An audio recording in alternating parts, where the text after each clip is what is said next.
By the way, part of the reason I want to I probably said this, part of the reason I want to get through acrylic, and it's important to me, is that acrylic in a mixed media sort of way is an interesting medium. Does that make sense? Yeah. You could do a lot of interesting things. I mean, you could do a lot of interesting things mixed media wise with a lot of things, but like I do a lot of stuff where I layer a lot of things in acrylic. I might go acrylic and then some watercolor and then some maybe some pencil and then maybe some gouache and then maybe some back to acrylic and then maybe I end up with oil. Okay. And as I'm going, I'm just layering through and getting all these solutions or solving these problems as I'm working through it. Does that make sense? Yeah. But what that allows me to do is go to use every medium for what it's good for. So if I'm doing something like that, I might go into, like, let's say on the cheeks or something, I just want to warm up this whole area with like a peachy tone. I might go in there and just sort of put a pencil wash on that, just a real light pencil wash. And it just warms up that skin a little bit very subtly. Or I might go, I want to go in and put a few little noodly marks inside the eye socket or something. It'd be easier just to go and pencil and do it. And then I might layer that over and go, now I've got these, I'm doing this silly thing right now that this creature thing, and it has tentacles and stuff. And I like all those subtle color shifts that happen with like sea creatures and things. So I might finish the whole thing out with a pass of oil over the top of all that, because that'll give me all those really super nice, blendy, translucent-y, soft edged color shifts, right? So I might shift over to oil for that. Now, and I get a lot of people now and they go, well, you could do all that in computer. And it's like, it is not the same thing. And if you're telling me that, you don't get it. Does that make sense? Yeah. And I also think and I probably said this, but I think it's dangerous, at least in my mind, to go around calling yourself a digital artist. Okay. I think that's a weird thing to say. It's just like, why would you say that? You know what I mean? So you're telling me you don't know anything about traditional techniques? That kind of bothers me from perspective of a potential hire. Because then I go, okay, so do you just know a lot of Photoshop tricks? Is that what that means? I also think it makes you sound like my grandmother. I'm a digital artist. It's like, we're way past, in my opinion, we're way past this being some new thing. This is now just another medium. You know what I mean? You're not going to come in and apply for a job and go, I'm a pencil artist. They're going to go, what? What does that mean? Well, I'm a pen artist. You go, okay, so you only work in pen? Well, I don't need that. I need somebody versatile. And by the way, if you tell me you're a digital artist, it also starts to make me go, so do you draw? Can you draw? Because 90% of the time when I was hiring, I'd say 70% of what you were going to be doing is throwing down sketches for ideas and then using those to have a discussion with me or the team or whoever. Does that make sense? Yeah. And I was seeing that just in a big way. There's always people out there that draw really well and really good sketchers and all that. But just as a big talent pool thing, I noticed that was the number one thing that made me eliminate portfolios was bad drawing skills, bad sketching skills, especially. Okay. Because as soon as I saw that, I went, there's no way I can hire you. If you don't have good sketching skills, there's no way you can work with me, because that's how I work. Okay. I work very visual, and I work with a lot of sketches thrown down in the middle of a conversation without sitting around and spending a lot of time on them in meetings or just individual conversations. I come in every morning with a cup of coffee. I go through everybody on my team. I go, you having a problem with this? Yeah, I'm not sure about this. And we just sit down and start working it out. That was like such a time saver. Okay. That ability is a huge time saver.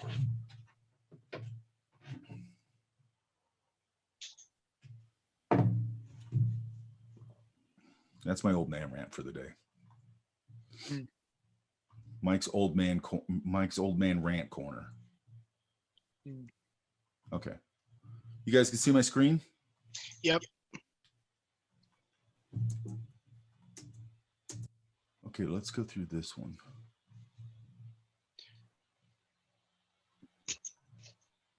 I was like, who did those ones? Those ones look really good. That's Greg Rukowski. I was showing it to my illustration class because it's badass. Oh, definitely. But we're talking about it from an illustration perspective. because this guy probably, I think he works mostly in the entertainment design community world. And what tends to happen in the entertainment design world is that there's it's Viscom. It's Viscom painting, Viscom drawing, which is very much designed for it's design, drawing, and painting. Okay. And my argument to that is that doesn't usually work as just an illustration. Like you usually can't take a concept design painting and go, I'm going to use this for the cover of a historical novel. It looks like a concept design painting. Okay. It's very much a sort of an incestuous thing. We're kind of, if I go, and I was talking about this, if you go to almost any entertainment design program at any college, anywhere, they all look the same. Okay. It's monsters and big robots and zombie apocalypse, post-apocalyptic worlds, and they all look the same, and it's all cheesy, and it's all childish, and it's all small thinking, and it's all not design thinking, and it bothers me. Okay.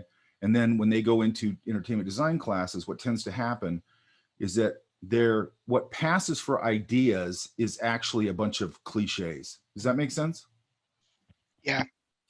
So what do I get? I got a student right now. We're doing a graphic novel. It needs to be a personal story. I go, I don't want any, I go, if it's a personal story or whatever, and that just means you're writing it from your point of view. That doesn't mean that you're walking down the street, you get hit by lightning and suddenly you're Lightning Man and you're a superhero, because that's what all of them are going to want. Not all of them, but some of them are going to want to do. So I go, it needs to be personal, da, da, da, da. So I got one person who's an entertainment design person who cannot break out of that thinking. And I get the panels, and the panels are, they're walking into some underground Buddhist temple. Then all of a sudden these ninjas show up, and all of a sudden they're all with rifles and military gear. And then all of a sudden everybody's fighting. All of a sudden there's a monster. Do you guys get what I'm saying? Yeah. It's cheesy as hell. Okay. And it's like, this is not storytelling. You've gotten away calling this storytelling, and you're calling yourself a storyteller based on that you've been in a bunch of entertainment design classes where this crap is accepted as a solution, and it's not a solution. Okay. Trust me, a good art director is going to look at that and roll their eyes and go, holy crap, you can't do this. You know what I mean? This is childish. So anyway, This one, which it might've been for a concept piece or whatever, I don't know, but this could live as in a book. Okay. Oh yeah. It's great. And this one too, here, it's the same guy. Okay. I mean, that could totally be from like a cover of a historical novel or whatever. Right. But what I loved about this, and it kind of matters in this class a little bit, is and this is digital, obviously, but his brush work's great. And you can tell he's probably an oil painter. But there's also a certain amount of storytelling in here. And then the other thing, and I'm just talking about this because this relates back to this class in a way. One thing I like, okay, so what I was saying is that dragons usually, like in movies, they're anthropomorphized. Sometimes they talk. They're sort of in this category of like not terrifying beast. Does that make sense? Yeah. Because they start getting, even the ones where they're supposed to be, a lot of times I go, it just doesn't look terrifying. That looks terrifying. Like that thing looks like a wild animal. Does that make sense? Yeah. And it feels like, I was telling them, I go, that feels like a pit bull on steroids. Like that, like a vicious animal coming at you, right? And also what I like about it is the brushwork, the composition, the brushwork, the storytelling. Like if you look at this guy here, he's just resigned himself to it. He's dropped his sword. It's over. He knows it, right? Then you get a secondary read back here. He's got a guy somebody put a guy on a post right there and he's roasting him, right? Mm-hmm. This guy's probably just turned around and is starting to react to it. And also probably is going to go, well, it's over. And then I like obviously the composition. I love the way this leathery wing comes all the way over into the foreground and the light's coming through it. Yeah. And what I really like about it is is the abstraction in it. So look at that. And that's pretty abstract. Does that make sense? Yeah. And I'm not saying that you have to go this abstract in your work. I love this kind of work, but that's just my stylistic take on it. But you can take away things on this, and maybe you go a little more, like he does. On some of his work, he'll go much more rendered, which I don't like as much. And then some of it he pulls back, and it's more like this. I love this kind of work. Okay. And he's thinking about, and then if you pull out again, see all this with his body right here. Yeah. Mm-hmm. Look how abstract that is. When you can go in with a frame on a painting and find like 1,000 little bitchin' little abstract paintings in there, it's probably going to be a cool painting, at least to me. You know, great fire. He's got warm, cool going on. I mean, he really pushes the cools right here, warm and cool right there. Mhm. Looks like he based this on a bat, that face. Oh yeah. But that's, you know, bats are terrifying. I got a bat in my house one time. Oh They're terrifying. oh wow. They're like this big. The one that was in my house was like this big. It held me hostage in my house for a week. Literally.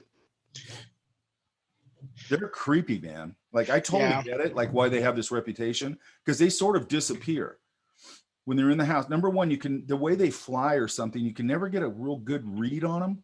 They're always sort of, I don't know, like vague. It's hard to explain. And then like one of them went right in front of me when I got home. That's how I noticed it. And I go, what was that? Was that a bat or something? Or was that a moth? I thought it was a moth or something. Then it disappeared. Right. And I'm like, oh, I guess it flew out or Mhm. something.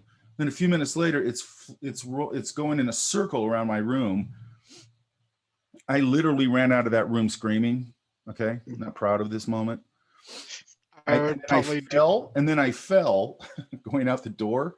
And then the thing went over my head and went up the stairs up into the top. And I went back into the room, like shut the door. And then I couldn't, that thing freaked me out, man. And I couldn't go upstairs and I was like, how am I going to solve this? Like, I can't get near that thing. I have some weird thing about it. Finally died. And then I read on it and goes, well, if it doesn't get food or water in 2 days, it'll die. And I really didn't want it to die, but and then it lasted for a week floating around up in my, and then it would disappear. And then it would show back up again. Then it would disappear. It was super weird. I probably would have done the exact same thing as you did. That sucked. When I see them outside, I don't care. But when they're in your house, holy crap. Yeah. Okay. Anyway. And, you know, he's thinking about things like this down here, like the way this ground transitions these nice strokes right here up into the rock. A lot of nice textural things. And the reason I'm talking about this is like now you're starting to use acrylic, and you can do things like this. This is how they used to do things like this in acrylic or oil or gouache, but a lot of them acrylic. You can do things like this with acrylic. And the thing is if you learn how to paint, whether it's acrylic or whatever it is, it makes this digital stuff easy. Okay. I was talking to this about another one of my classes, and I was showing him something I did. I don't remember what it was. And I go, if I can do that, I go, how do you think that digital painting is hard? It's easy. If you know how to really paint, digital painting just makes it way easier. Does that make sense? Yeah. It's really why you're using it. Like for me, digital painting is mostly just a commercial tool. And what it allows you to do is free think, try a bunch of things. I might go in and do a painting or a rendering or whatever without a whole lot of drawing in there. And I would never probably do that with paint. And it lets me sort of free think and design things. So for me, it's much more of a design tool. Now I would use it as an illustration tool here and there, but it's really a design tool for me. It allows you to really just explore in a bunch of different ways and try all sorts of different light and put a castle over here and I don't like the castle. And you don't feel like, oh God, now I got to paint that out and repaint it. It's all, you know, you just go, yeah, whatever. I'll wipe that out. Or I'll put it over here and I'll adjust the perspective and maybe, yeah, it looks better there. Maybe I'll make a hill going up to that and I'll set the city on fire. And you know, you can just kind of free think through it. That's what it's really great for, to me. What it's not great for is learning a bunch of tricks and not knowing your craft, right? Yeah. That's what I'm trying to negate. Okay. So I'm not just being a cranky old dude. It's like I'm actually trying to prepare people to actually have a job. Okay. And then this one here, obviously, what's really nice about this from a illustration perspective, number one, all this atmosphere is great. But if you look here, this crowd is mostly abstract. You see that? Look at this in here. You guys see how abstract that is? Look at this. Yep. Now, why does that work?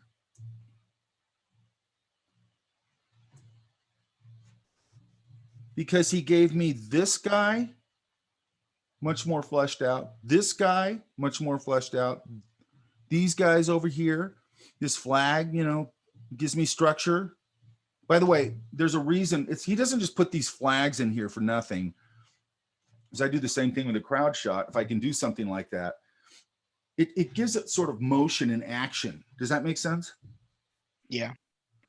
And then if you go over here, it gets totally abstract. Look at that.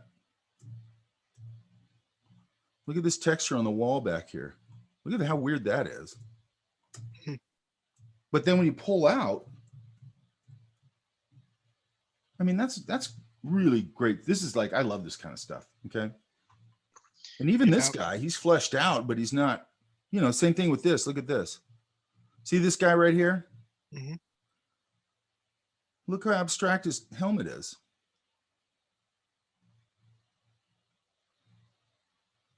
He's giving you enough, but he's not overworking it. And personally, I just like that kind of work. Now that's, you know, you might like a little more rendered out, and that's fine. But always have that underlying logic. It's like starting a drawing nice and loose that you're going to take really tight, but you start it nice and loose. Because if you don't start it nice and loose, it's probably just going to be a stiff drawing. But you can take that looseness and tighten it up as much as you want, but you can't take a stiff drawing and loosen it back up. It usually doesn't work, okay? And what happens is when people start something that they go, I'm going to go tighter on this, they tend to start overly tight, and that's the exact wrong way to do it. You want to go in, and this kind of painting, this loose painting like this, he can keep going in. You can keep going in and refining and taking certain parts of it to much more rendered out, and it's going to still have a natural look. Does that make sense?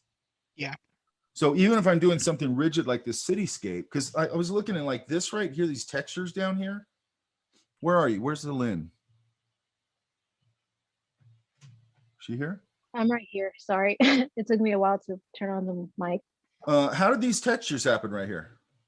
I think something happened with me putting down the paper, even though I thought I did it right. Okay, I dig that.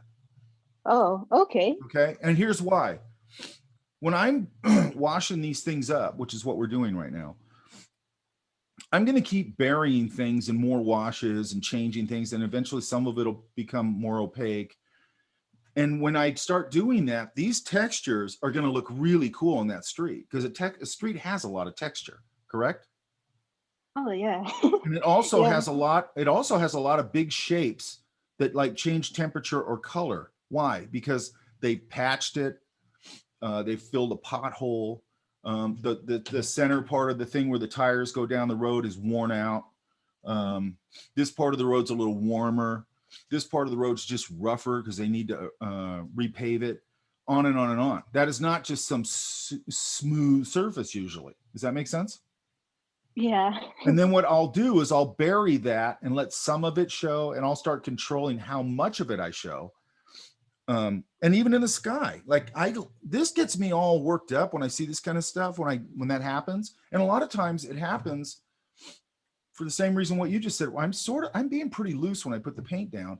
And then if something, and then I sort of go with it. Okay. So the way I always look at drawing or painting is I'm creating this soup or this smoke, and then I'm sort of pulling things out of that smoke, which to me is just it's pattern recognition. Does that make sense?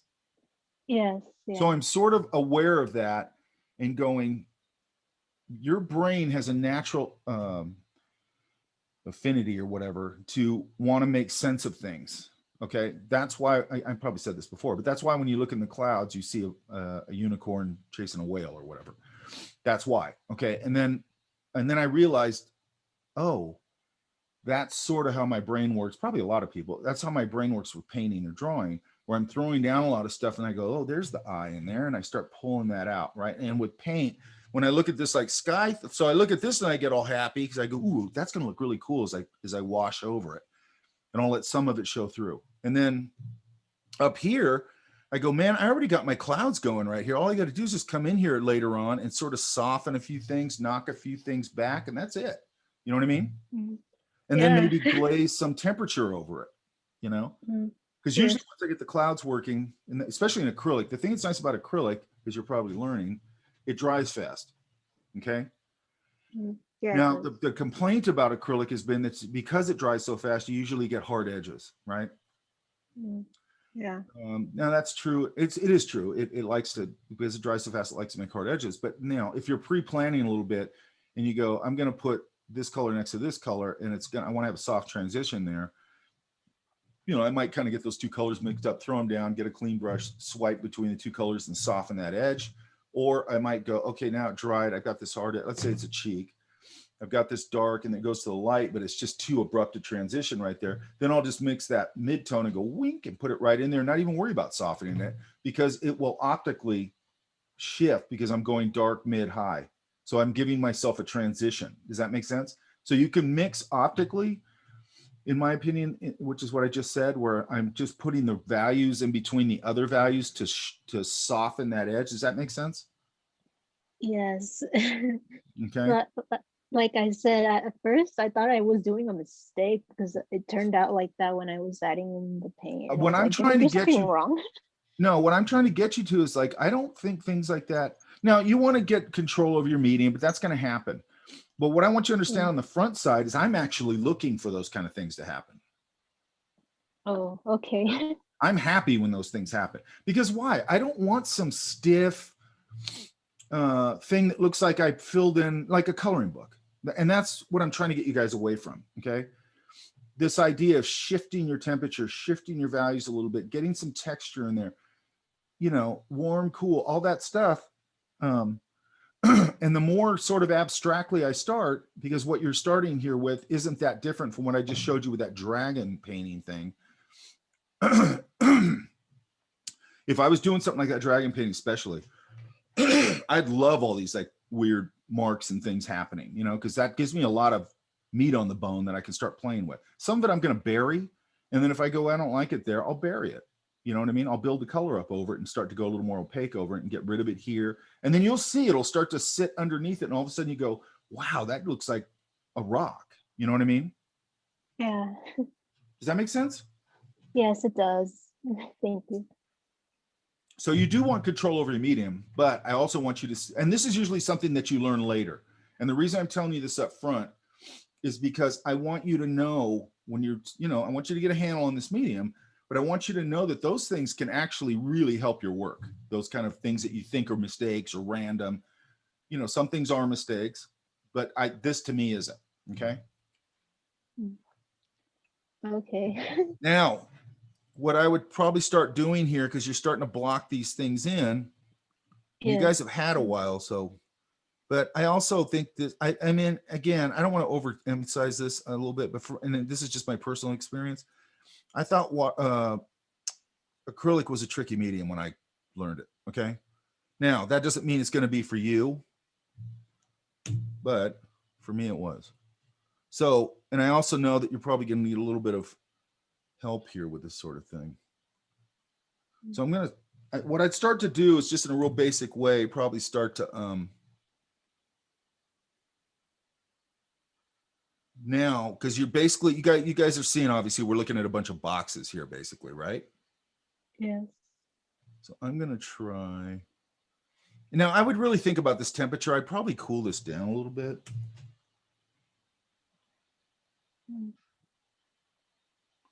Not sure if because I don't want it to go to a different color. So I just add a little bit of its complement. I'm not getting exactly what I want. So let's just try this.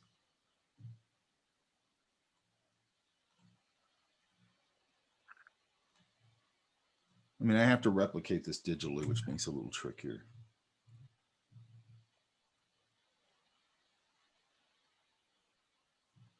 Let's say there. Okay. Now I probably, you know, that's a yellow. I might knock in a little violet into it and knock it purple and knock it down. Just desaturate it a little bit. It'll darken it a little bit, right? Yes. Now what you got to be careful of is that you're not, because if you go purple with a little bit of that yellow, you got to be careful that it doesn't go green on you. Sometimes it will. So you got to control that. Okay. Okay. Let's go to this one now. Oops.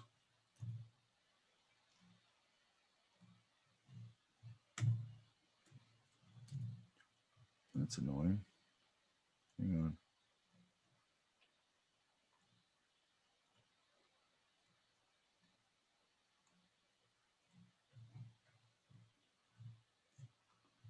on. might need to go a little darker.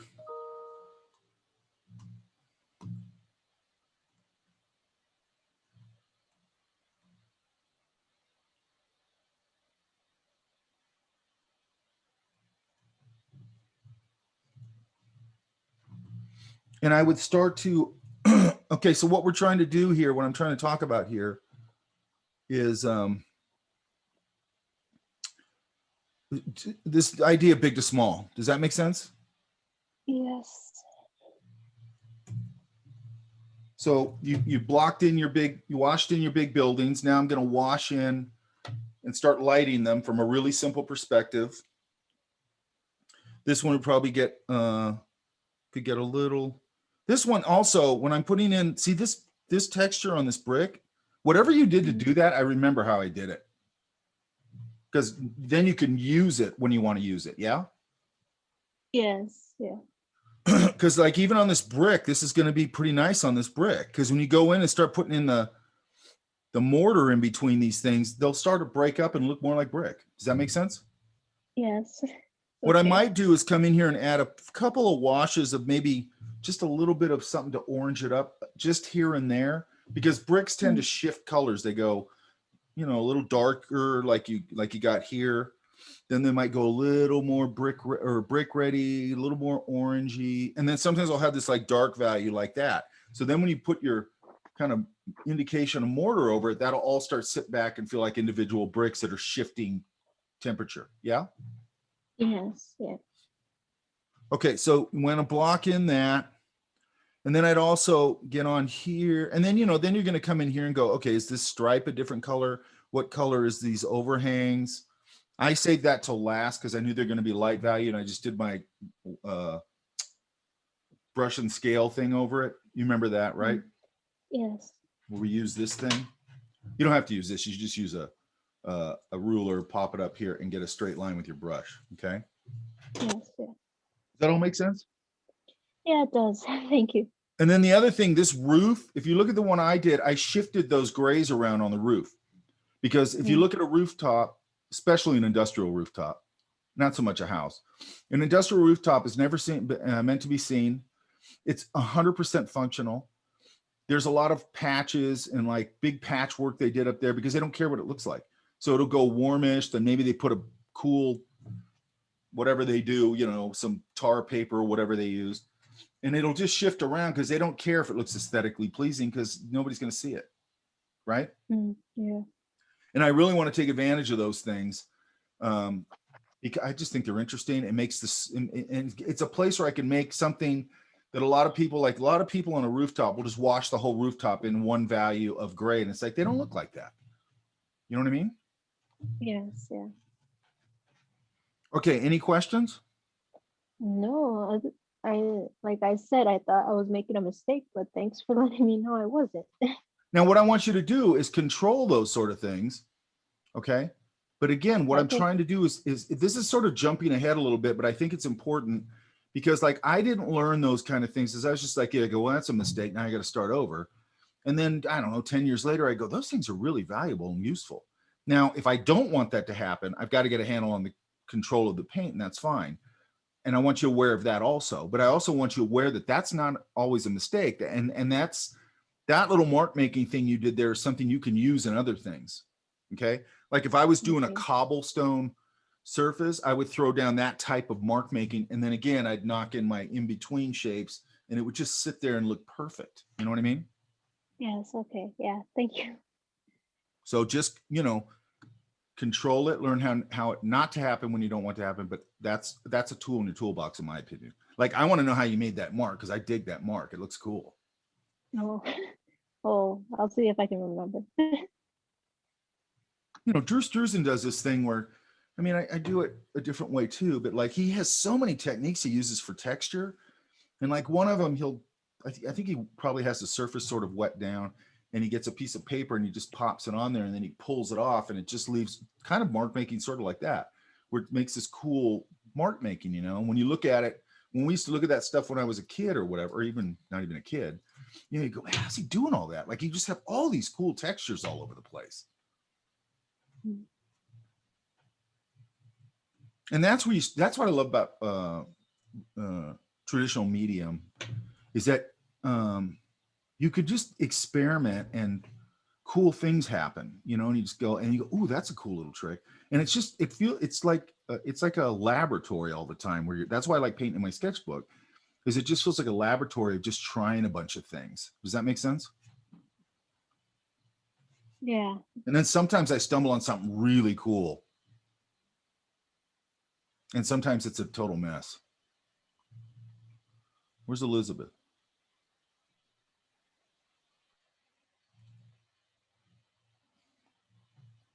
You were incommunicado there for a minute.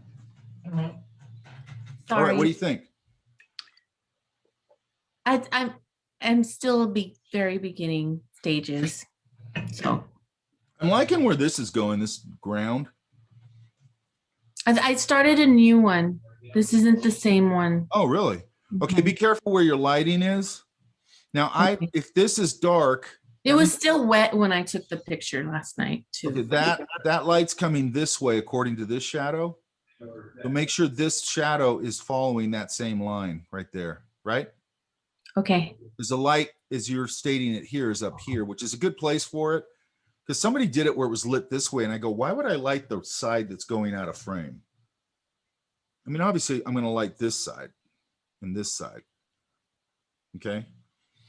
And then, yeah, you're starting to shift see what I like, again, this kind of mark making in here is what I want, because it's going to vary it when you put the mortar over it. It's going to vary the brick. If you look at bricks, most of the time they vary, right? Mm-hmm. They're not just one color. They're not just brick red everywhere. They shift a little bit, and it might just be a little bit of value shift. Usually there's a temperature shift where, and sometimes it gets like this color right here. It'll get like a charcoal color here and there on certain types of, I think the brick in the living room is like that.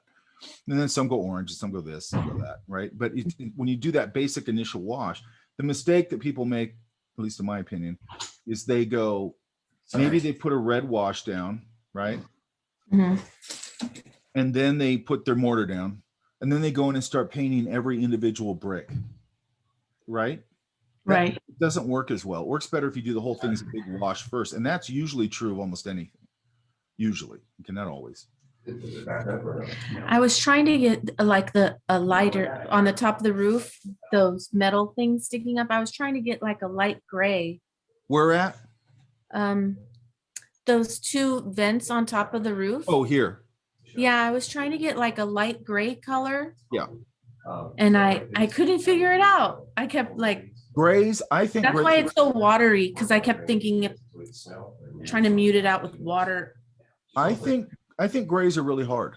I mean, now I don't, but I did when I was learning. Okay, there was a couple things that I thought was hard when I was learning with that idea.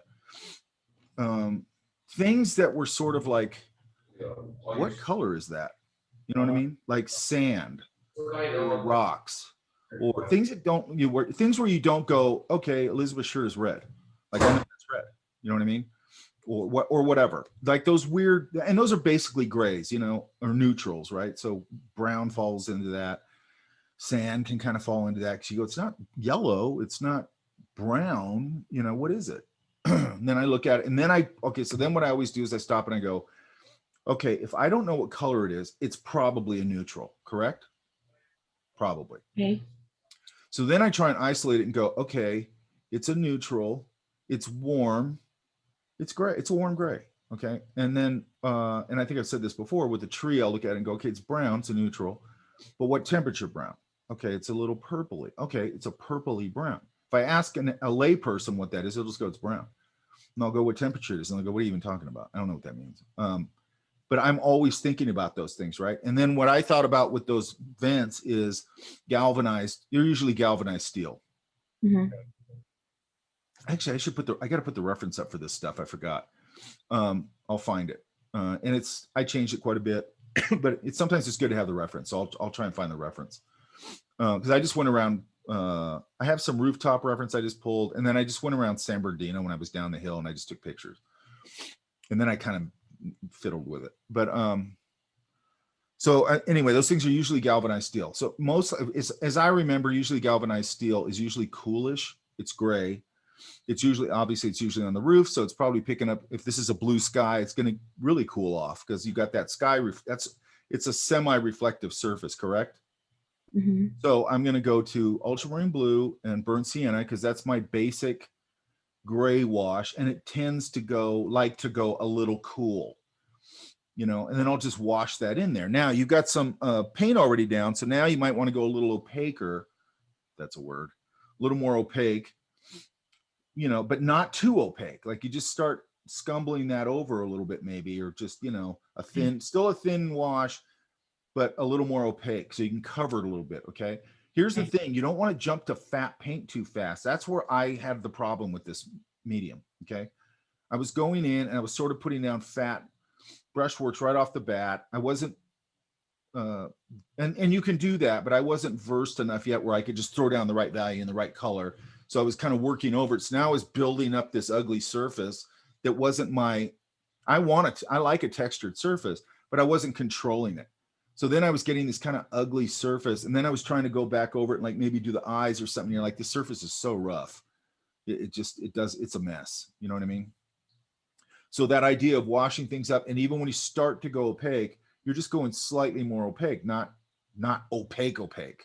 And then you eventually kind of go opaque where you need to. Like I would go, once I pop these things in, like I said, I'm going to do my brush and scale thing right over that with pretty opaque paint. And I think I did it light. Wait, I can look at it. Yeah, I did it light. And I just do those strong opaque hits. They pull forward, they completely cover, because I'm going to need to cover it because I've got color underneath it.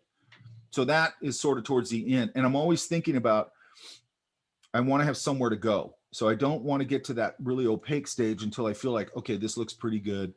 I'm ready to start knocking in my opaques, right? And on mine, I threw some opaques on. I don't have a picture of it. I threw some.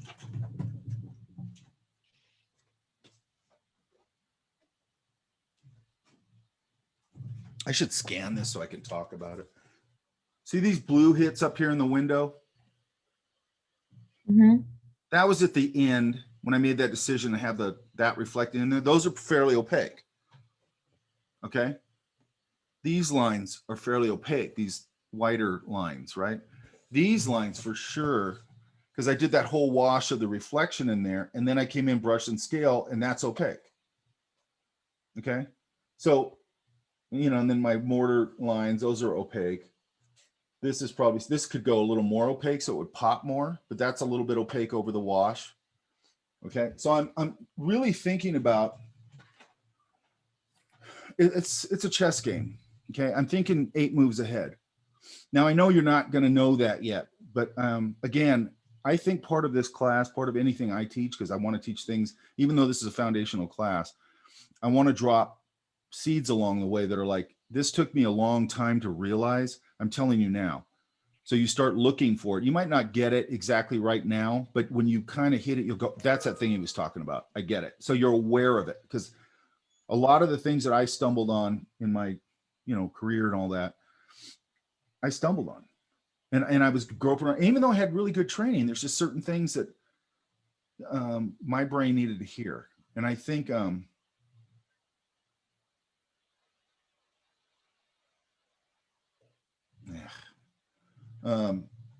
I think if you're aware of things, it makes it easier to, just like with materials. There was some point where this is really weird because this really wasn't that long ago. I had an old watercolor kit that I've had for like 25 years or something. And I was mixing paint somewhere. I think I pulled over the side of the road, I think, and I was just doing a painting or something, little sketchbook thing. And I'm trying to mix this sky color or something. I go, you don't know what you're doing. These colors they're dull. You're not getting that blah, blah, blah. And what are you in? And I'm just beating myself up about it. And then I realized, I go, you've had this watercolor kit forever, and you've refilled it with the paint it came with or whatever that you bought in college. It's student grade paint. Okay. And student grade paint is only it's not pigment rich. Does that make sense? Yeah, I was going to ask you about that as well. Yeah. So the reason I say that is that you need to know, because nobody told me this. You need to know when it's time to level up your materials. Because I went and got new paints I didn't have time to go to a real art store. I went to Michael's, and they have stage 1, stage 2, stage 3. And they Cancer? no, the I think it said stage, but I thought that Okay. was beginner, intermediate, advanced. Okay. What that tells me is that that's a marketing ploy. Mhm. They're going, But they didn't have hardly any of the colors, so I had to mix match. that's okay. But the main thing for me is that, and I'm going to put up the palette again. I sent it to you, but I'm going to put it up again. It's the same palette I had for the watercolor thing. I like to stay, you want to stay consistent with your palette. Sometimes, and this is another thing you might do later on. Sometimes I'll just throw a color in there and mix it up a little bit and just go, I'm going to use phthalo blue for a while and see if and then I might go, I really like phthalo blue. It works cool. Or I might go, damn, that's really strong. It's fine, but I don't want to use it. But,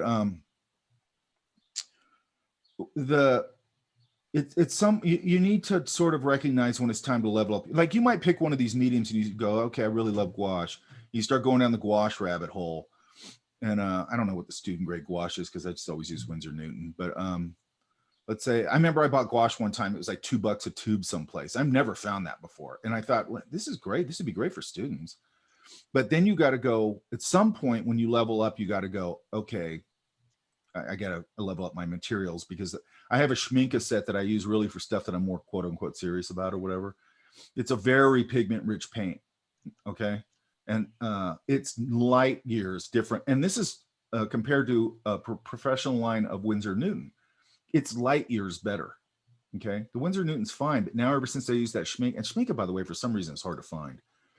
And ever since I use that, I go, God, this stuff is great. So I use it more for like when I'm doing a finished illustration or something like that. But and then the Winsor Newton I use for like my cafe sketching kits and all that. But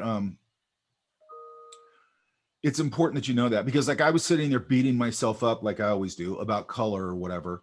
I'm always beating myself up about something and going, you don't know what you're doing. And then I realized I'm like, you can't mix the color you're trying to mix because this stuff just doesn't have enough pigment in it to do it.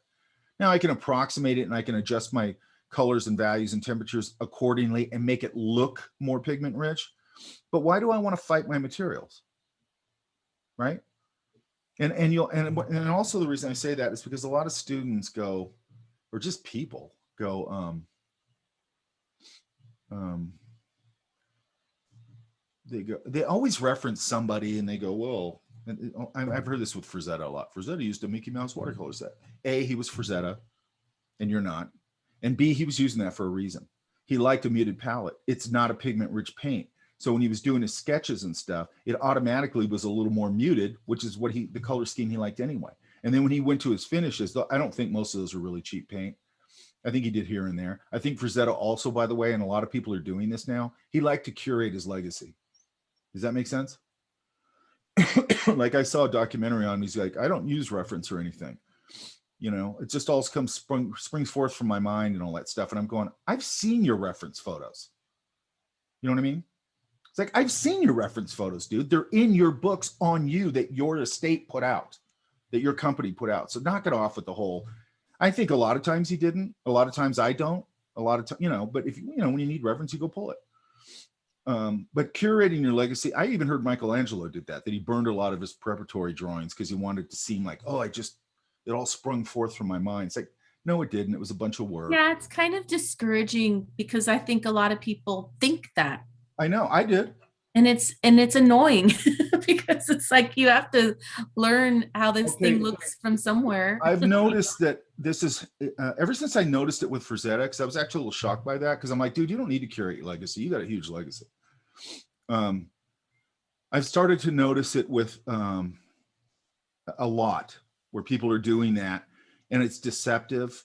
I'm also seeing, and I've been seeing this for a long time, where there's this conversation where people go, I just saw one yesterday with Steve Houston. And I think Steve Houston's amazing, but I didn't agree with this he was saying. And he's going, because now, okay, so this is another thing, because you guys are all students. A lot of the times the reason people are doing this, like Steve Houston was like, well, if you work really hard, because he teaches online, right? A lot online. And he goes, if you work really hard and, and you're learning this, you're learning that, you're going to become a really good artist. That's total BS. And then they always go, I wasn't talented or anything, man. I just worked really hard. It's like, what a bunch of BS. You know what I mean? And the thing that irritates me about this is the only time we have this conversation is in relation to art. Nobody says, oh, yeah, you can be a JPL physicist or rocket scientist if you just work really hard. Let me tell you something. I think that stuff's fascinating.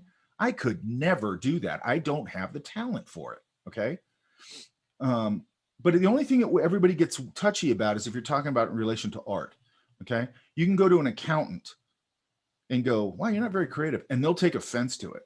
Well, yeah, you're not very artistic. They'll take offense to it. It's like, why would you take offense to it? It's not what you do. Like I had people going, boy, you're bad at math. And I'm like, yeah, I am. And I've tried, trust me. Anyway, so, and then what you got to realize is where's this coming from, this information? It's mostly coming from people who have careers, who are exceptionally talented, have worked very hard, because that's part of the equation also, but now in some way, shape, or form are teaching, maybe they're still in their career, but they're like, I don't know, David Coleman or somebody like that. But they're also teaching, like they might go teach a class at GGMA online, or they have their own sort of thing they're doing, right? So what they're saying is, and then Steve Houston did this exactly, which I actually kind of bummed me out because I consider him a really not this kind of person. He's a very strong, I mean, he's very good at what he does. And then he's going, well, I went to Art Center and I'm looking at his work going, oh, yeah, okay, I can tell you were heavily trained. And he goes, but I had to go do this and that because Art Center, if you were in illustration, wasn't teaching oil paint. And I'm going, bull crap. That is total bull crap.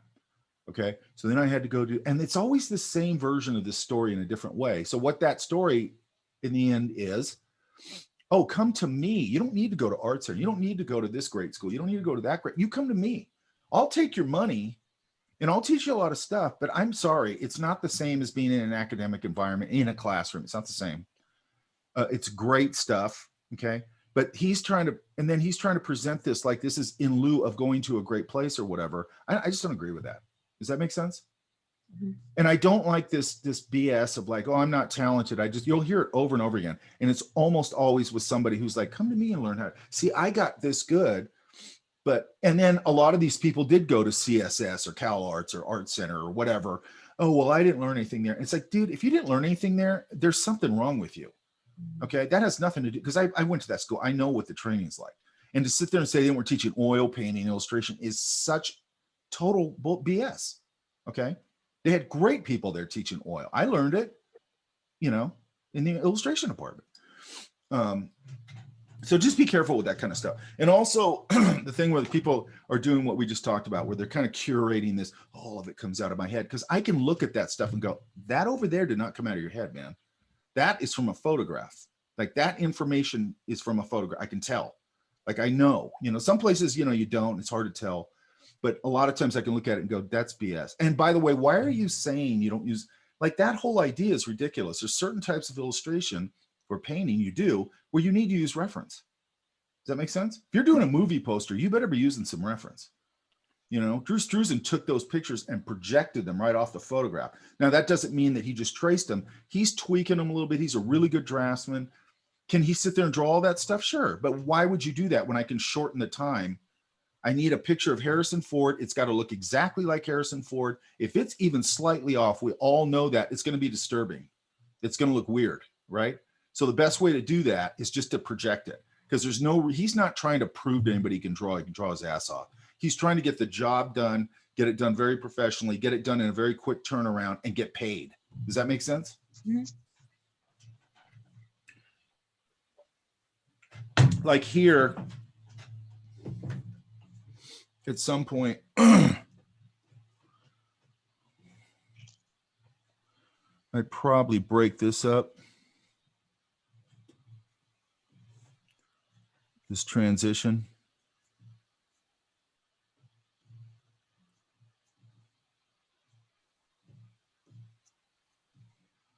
Does that make sense? Yes. I think you got a good start on the clouds.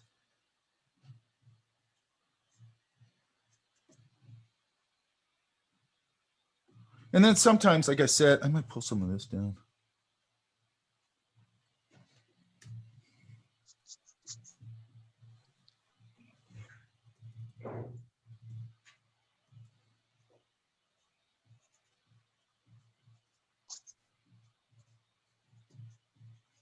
Gonna loosen that up a little.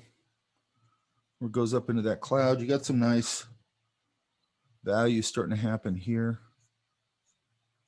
So I usually put these things in and I just, before they dry, I'll come in maybe and soften this edge a little bit. Oops. That's not what I wanted.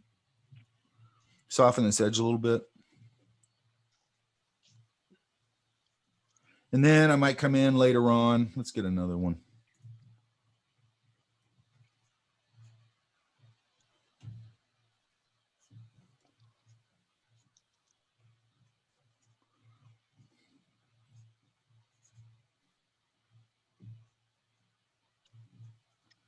And then I might do the same thing the other way, this way.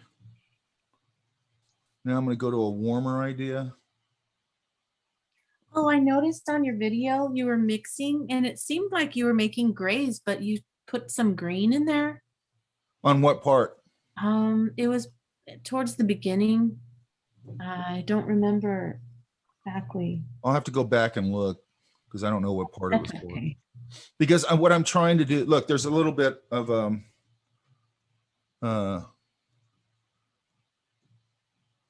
okay, a lot But it of wasn't, you weren't working on trees. It wasn't a tree part. a lot of okay, so these usually when I'm doing a tutorial like this, I wing it. Okay, I don't do a color comp or anything. I think I've said this. The reason I do that is I want to go through a real process where I have to paint myself back out of corners or problems. And hopefully I can, that's why they get a little longer, because I'm like, I want to paint myself out of corners so I can explain how I'm doing that. Because the painting doesn't usually just go perfect from getting it. It just doesn't. Every paint, I was thinking about this the other night.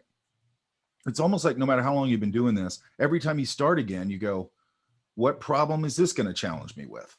You know, because it is usually, you know, you find some part and you're like, damn, I don't know how to solve this. And then you have to solve the problem. And that's actually why I wanted to teach this class, was because I wanted to teach you a level of paint handling and understanding and that's why I don't concentrate that much on creativity in here.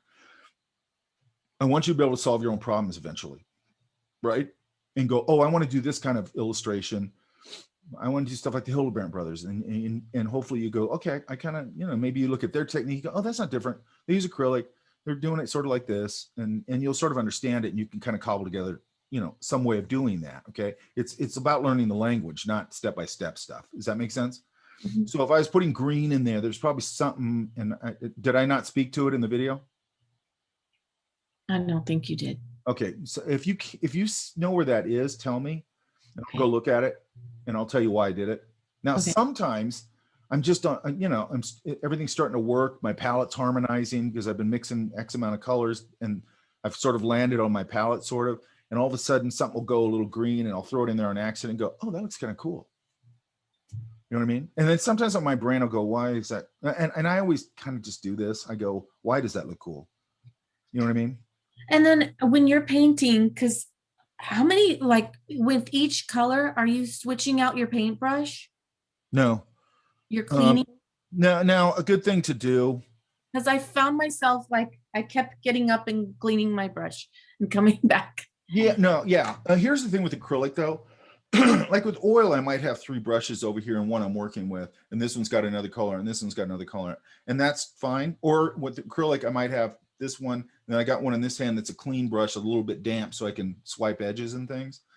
But you got to be careful with acrylic because it dries so fast that, like, if I'm sitting, especially if I'm plein air painting in acrylic, if I have these 3 brushes sitting here and I'm painting, and it's really hot outside, I might go back to these, and these things, the paint's all dried in it. Those brushes are wrecked. Okay, now that's not true with oil, and it's not true with watercolor, and it's not true with acrylic, because those things, number one, oil doesn't dry that fast. Watercolor is water soluble, so even if it dries, I can throw it back in there and wash it out. And same thing with gouache, right? Acrylic will wreck your brushes, okay? Because what you're doing is you're encasing them in plastic. And then, by the way, I always get people and they go, oh no, you can clean it out. It's like, you don't paint in acrylic, dude. You don't get it, okay? It's the same thing we talked about. People go, oh, if you make a mistake in watercolor, you can just scrub it out. You don't paint in watercolor that much, because, like, yes, you can do that, but it doesn't really work. The better solution is have a rag in this hand, no matter what you're painting in, especially watercolor. You throw it down, you don't like it, just lift it back out, right? So that tells me, like, there's certain conversations I have with teachers and stuff, and I go, you don't know anything about watercolor. You don't know anything about acrylic. and you're teaching watercolor and acrylic, and that annoys me. You're giving me standard answers that I see in crappy watercolor classes, because I've taken those classes. Does that make sense? Only I wasn't smart enough to know what was going on, and I figured it out later. I'm like, oh, everybody teaches this in a systemic way because they don't really know how to do it. And that's a problem to me. Does that make sense? Yeah. But how you jump from color, like different colors, you just wash your brush each I tend to do that, especially with acrylic.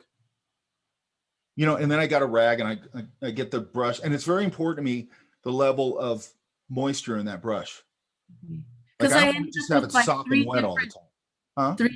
I had 3 different cups of water, and it's like, oh, now that water's all dirty, and now then I'd go to brush and it's like, oh, the paintbrush still has the purple in it, or so I would just go One to thing it's good to do. So I didn't know if there was like a technique to that to make it. One thing you can do is you can make these or buy these. I like to make them because this one's fine for oil, but these kind of brush things, they have that thing in the bottom. Okay. Now, there's different variations of that, and you can make your own. Some people just take a cat food can and they drill holes in it and they stick it on the bottom, right? There's a bunch of different, you can use almost anything for it. And the point of that is that your brush, it's like a spring. Oh. But the only reason this is important is because that's got a rough surface on it. So when I swipe the brush across it, it's going to pull the pigment off. And then eventually pigment will settle under this. Oh, okay. Okay. Now, again, you can just make one. My girlfriend bought me one, which I thought was pretty cool.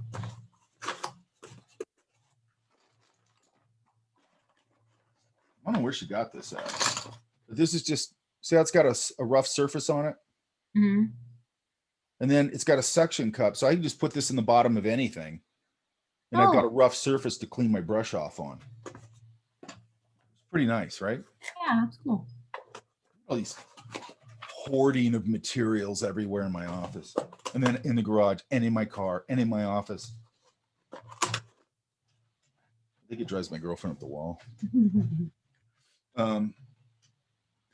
Yeah, I don't know why, but sometimes I tend to, especially with acrylic, I tend to just keep washing the brush off and then regulating the moisture on the brush. Do I want a very washy wash? So that's more water, obviously, or do I want less water and more pigment where it starts to get a little more opaque? Yeah, I mean, it's like oil. You're going to put some turp on there, clear, water, thin it down. If you go too thin, there's a lot of conversation around like you're making a not very strong paint film, but it's also not going to really have much impact visually if it's so watered down that it doesn't cover anything. In the beginning, that's fine. As you build up, what we're doing is going fat over lean, thin washes, and we're building up to our most opaque hits. Yeah. And that is one of the key things, especially with acrylic. It's just for me, if I don't, and again, this isn't if I'm going in and direct painting. If I'm painting like at the model night on campus and I decide to paint somebody in acrylic or something, I'm still going to wash it up, but I'm going to go to opaque much quicker and go much more direct painting quicker because I don't have time to screw around with that all day. You know what I mean? It's in the moment, the model's in front of me and I got to kind of capture it.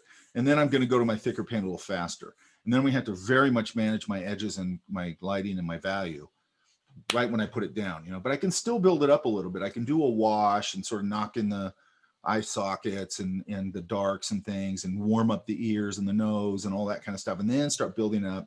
Or I could do it like you can do. There's another way we can go on oil paint or an acrylic and maybe put in this whole mass of the shadow and then go to the mid-tone, knock all that in, then start to go to my highs and then start building into that. I mean, there's a bunch of ways to do that direct painting things. That makes sense? Mm-hmm. But what we're doing, because it's an illustration or whatever, and because it's in a studio environment, I can build that up and I can get a nice level of finish on it. Does that make sense? Because what we're talking about here is sort of going to a nice level of finish. Okay. And then again, you'll vary it however you want to do it. Like you might go, man, I just like going in with like fat paint, man. That's cool. You know what I mean? This isn't a rules thing. This isn't like, this is how you do it. This is a very strong fundamental way of doing it. But there's other ways of doing it. Okay. There's direct painting. There's all the, you can pull a bunch of stuff from oil painting for this. Okay. Okay. So you're starting to get over here. Make sure that this color over here doesn't get too dirty. Which one? This Where? color, this shadow value over here on the side of the building, you see that? Yes. Now, sometimes, again, I'm thinking down the line. Sometimes I go, well, I think it's mostly, I'm going to take some of this blue in here. So this is the blue that's bouncing around in this environment.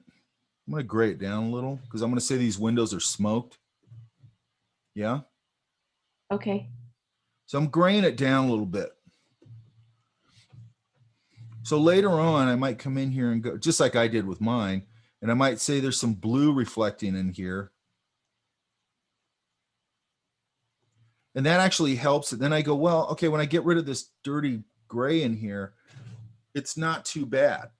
Okay. Does that make sense? So then I Yeah. go, again, thinking ahead, I go, I don't need to react to the whole wash. When I get to those windows, I think it's going to be fine.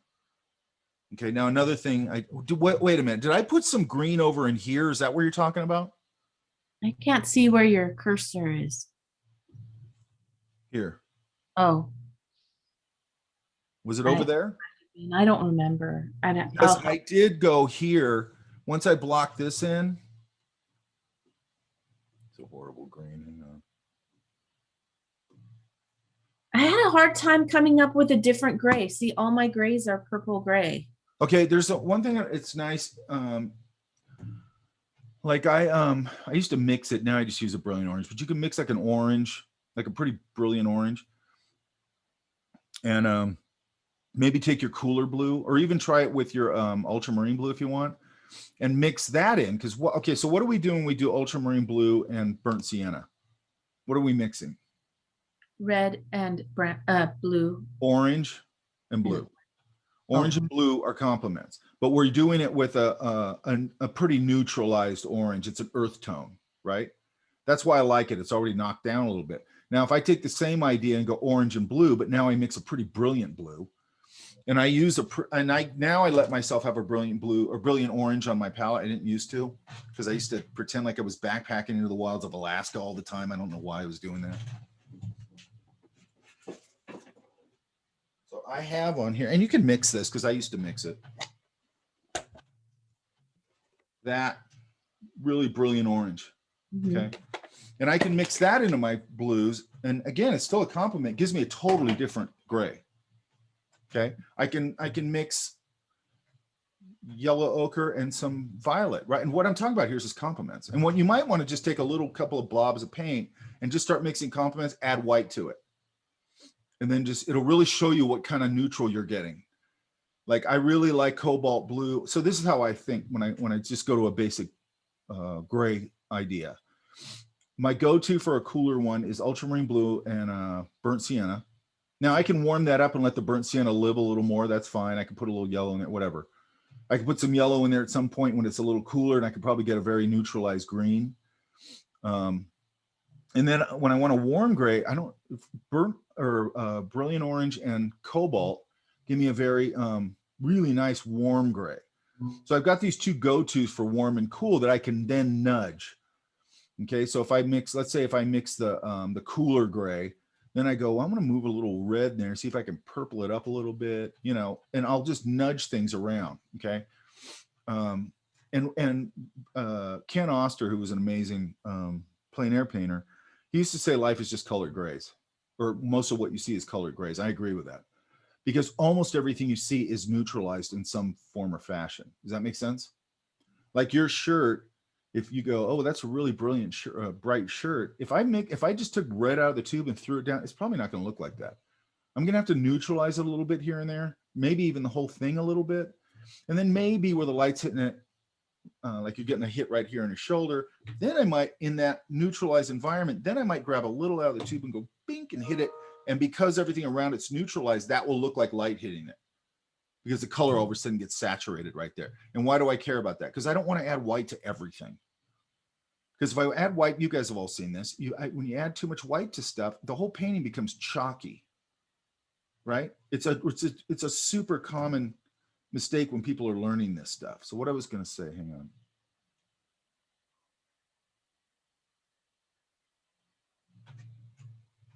What I was going to say here, let me mix a green. I'm just going to mix a crappy green. Let's see what I got. Yeah, that's good enough. So when I block this in, because this might be where you were talking about, I'm not sure. This color.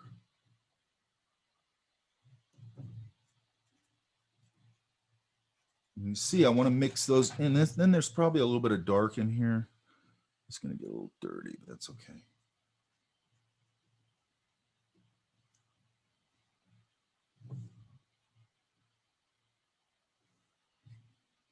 And then let's just give it a little hit here. A little warmer idea.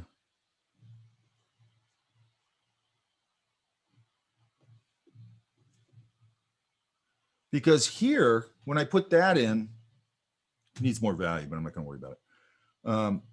There's reflective light over here, or there's reflective surfaces over here. So I came in here and I reflected a little bit of that tree into these windows. Does that make sense? Mm-hmm. You probably see it. Because then I'm going, oh, there's a window right there. I've got all these blue cast things on there. Now this is going to break up that idea a little bit. I'm always trying to break up the ideas. I'm trying to break the silhouettes, trying to break borders and edges. I'm trying to go, okay, there's a bunch of blue in here. How can I get another color in there? Ah, there's a tree here. I can reflect it into it. You know, there's a warm planter down here. Let's say that this stays this sort of warm color. Well, maybe I can justify a little bit in these windows, you know, and some of this street even I could reflect in there, sort of like that. And in this value, I could probably reflect in there and then maybe go back to my green idea and reflect some of that in here. And then I start to make, I break up the windows and things to start to make them a little more interesting. Does that make sense? Mm-hmm. And then maybe I'll come here and just go, well, I'm going to get a couple of hits in here. Maybe I don't want to overdo that. Oops, that's too much.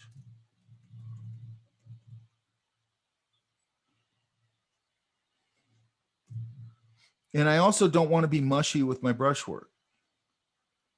Like I don't want to be timid, and I know this takes experience, but I don't want to be timid with my brushwork. I don't want everything to be a soft, washy edge. I don't want everything. You really got to think about your edges. Does that make sense? And again, start looking at people like John Singer Sargent. Start looking at people like Richard Schmid. Look, because they're the kings of brushwork, right? Or Cody Whitmore. Hang on.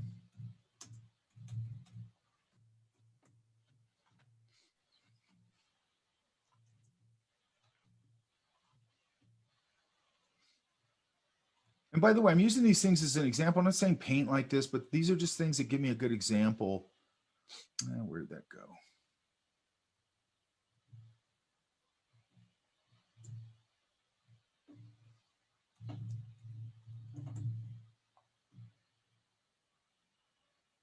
Here. This is a really, really good example of this. Damn it, I always get these small versions of everything. I think I have this. Hang on.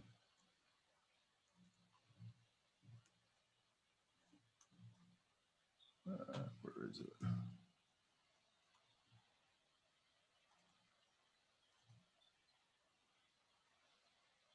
Yeah, here it is.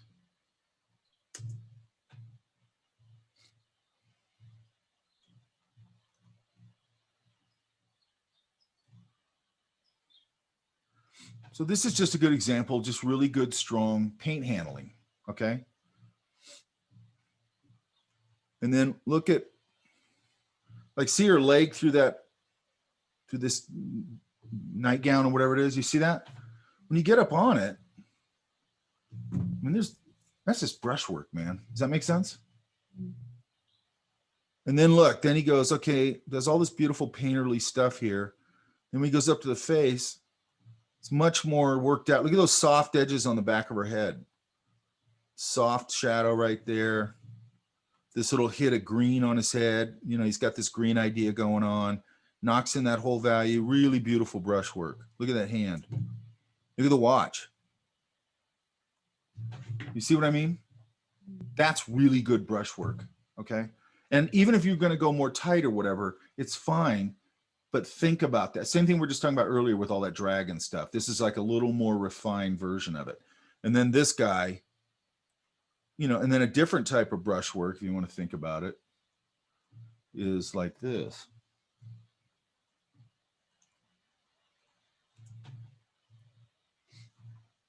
Very designed brushwork, but every inch of this thing is designed.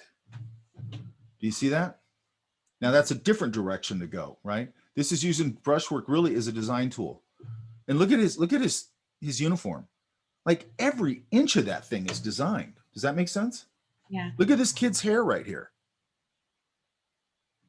I mean, that's totally designed. Look at his shirt. This very geometric, structured, chiseled brushwork, right? And he took that idea and look at these chiseled brush marks right there. And all these chiseled brush marks back here. He took that idea and it was his thing, right? Like this, look at this. Every inch of that thing is designed. Every micro inch of it's designed. Look at her leg right here. Look at that. Okay, now that's a different area you can take it into where like, but I want you to think about the design of your brushwork. Now you're usually doing it in the moment, okay? But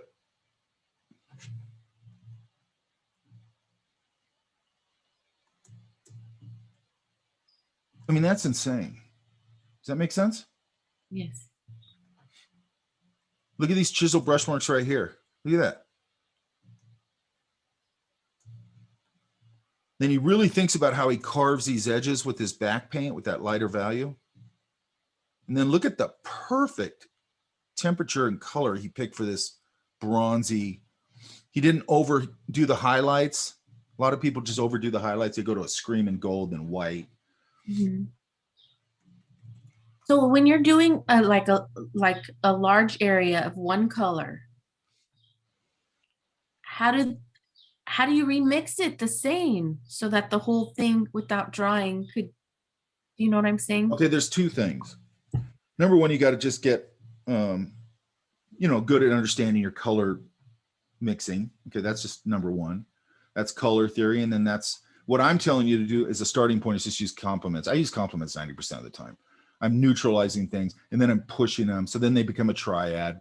Maybe I mix a complement, I throw a third in there and I got a triadic relationship. I don't, for the most part, as a rule of thumb, you try to stick within 3 colors in the mix. Otherwise you'll start to get mud usually. Now, sometimes that's not true, but usually if you start going into 4 or 5 colors, you're going to start ending up with mud, right? Because you're going to start mixing all these complements together and that automatically grays and neutralizes everything. The other thing is if I'm doing like a big wash, like let's say like a wall, is that what you're talking about? Like a big area, right? I can't just buy the tube. I'm not. Okay. Number one, I'm going to find that overall wash and throw it in there. And then when I go back into throwing another, you know, pass on it, I don't care about mixing the exact same color. I actually want it to shift a little bit because if I just put a big flat wash in there, unless I'm going for something like this,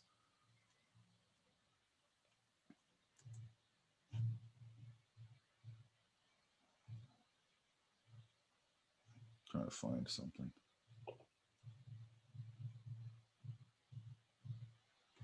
More like this. Like, let's say this. Well, now he's going in. This is the same guy, by the way, just did all that bitch and brush work. And then he goes over here. Okay. But look at this area here. He's just putting pretty much a flat wash there. Same thing here. I mean, this is mostly made up of very flat washes. So if I'm going for that, and even here, put in a little tiny bit of value. And if you look at this dark value here, it's the same value as this and the same color. Okay, so he's tying the colors together at the same time, right? Now, if I'm doing this kind of idea, I'm going to try and throw it down in one pass. If I have to come back into it, and it's a little darker, then I just I put it there or whatever. I don't, if you try and put down, I've done this when I was first learning how to paint. If you try and put down like that's the exact color of that wall, it actually won't look like the wall.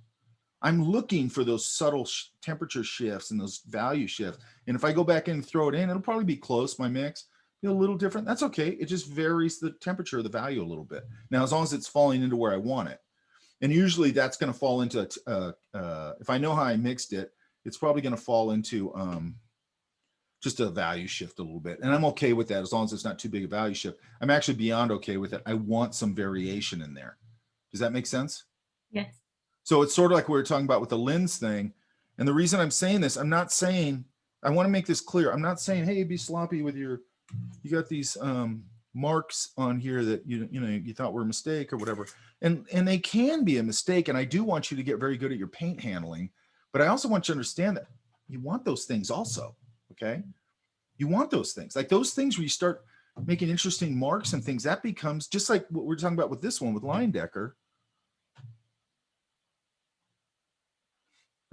His mark making became a huge part of his style, right? Hang on, I gotta put this in here. Does that make sense? Yes. And then if you go like here, look, go back to here. This wash in here, I'm probably going to try and put down, I'm going to mix up enough paint, make sure I got the right color and all that. And then I'm going to probably try and put that down in one pass. So I know that it all stays flat and even. Does that make sense? Because in this case, he just wants that flat. That's more of a graphic idea. So he's not really shifting. It looks like it shifts a little bit. I don't even know if it does. No, not really. He wants a very flat wash. So then I'm going to go, okay, I'm going to try and just mix up enough of this paint and put it in there. And then if I look at it later and I go, that temperature needs to shift, then I probably mix the paint a little more opaque and go back in there and cover the whole thing in one pass again, right? So and by the way, we're not machines. Like you're not, when you the reason you want to cover your board or your canvas or whatever quickly, or, fair, as fast as you can, because you can't, what people mistake, they go, because they hear this thing where you go, you should work back to front. And that's a good thing. But then they start working in the background and they just stay there for like 2 hours and they're working the background. Then they start moving forward. And then as they move forward, they go, oh shit, man, I overworked the background. It's way too important now. It's competing with my foreground. What you should have done is went in and did what we're doing and washed in that background sort of in the temperature you want. Just wash it in there, washing that middle ground, washing the foreground, knocking a couple of things. And now you got all your values and temperatures in there. And then you're going to see like, oh, that blue back there doesn't work. I need to shift that a little bit, because every value, every color, every temperature is relative to the one next to it. Does that make sense? Like if you put an orange next to a blue, they're going to vibrate and they're going to, and you might like that. I leave yellow or I leave orange under the sky washes a little bit and I let it pop through. Why? Because then the sky vibrates a little bit and it gets this like depth to it, right? As opposed to if I just put all blue. Okay. And those are just compliments, right? There's an old punk rock record. I think it was by the Adolescents. And I didn't know anything about why this happened, but they printed it like it was just a blue field as I remember it, which was cyan as I remember it. And then it was just the word, it said the Adolescents. And I think they printed that like in a total magenta or something. And it would just vibrate when you're looking at it, And I remember at the time going, what? Why does it do that? They were compliments, right? And your eyes like pulling them back and forth and they vibrate. They're almost like a strobe. You know what I mean? Does that answer that? Yes. Okay. And one more thing, look, I always tell my students, like, you look at Leyendecker, because I think Leyendecker's everybody thinks Leyendecker's a badass. But then I always go, here's the part that always makes me want to shoot myself.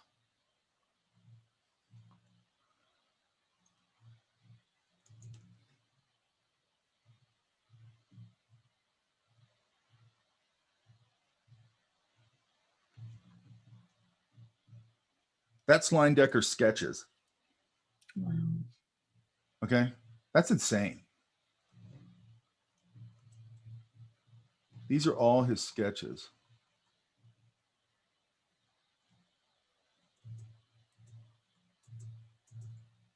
And what I also want to point out, because Leyendecker's a god, right? Look how he would like this hand. Hey, maybe I move it out here a little bit, right? I'll repaint that. What I see people, and this has always been true. It's not, I don't think it's this generation. I think it's a little more this generation, but I have a student right now in a class and I go, you need to do this, you need to do this. You need to, you know, redraw that. You need to, and she always goes, oh, it's really hard. And I go, you want to have a career in this? Forget it. If you think this is hard to do these things, then don't do it. Does that make sense? Now, look how worked out these things are. Look how you put another shoe over here. This gives you a window into his blocking process right there. And then if you look at this one, look at this one. Working out how he's going to handle that pattern on the, you know, headshot there. These were for the Arrow shirt collar guys. These became really famous ads. Because it was always this guy right here. It was always this super elegant guy, and he has like a cocktail and his crisp white collar. But where's this other one? Hang on.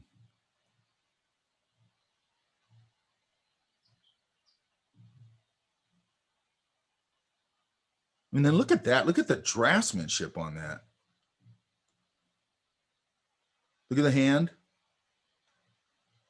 Should look at these things, man. These are masters of brushwork and draftsmanship and everything else. I'm trying to find this one. Hang on. Damn it. Wait, maybe I didn't open it. Hang on. Because there's one in here I really want you to see. Look at this one.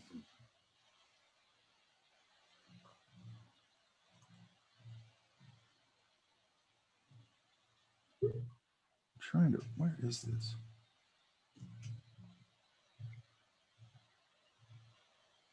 Look at this one.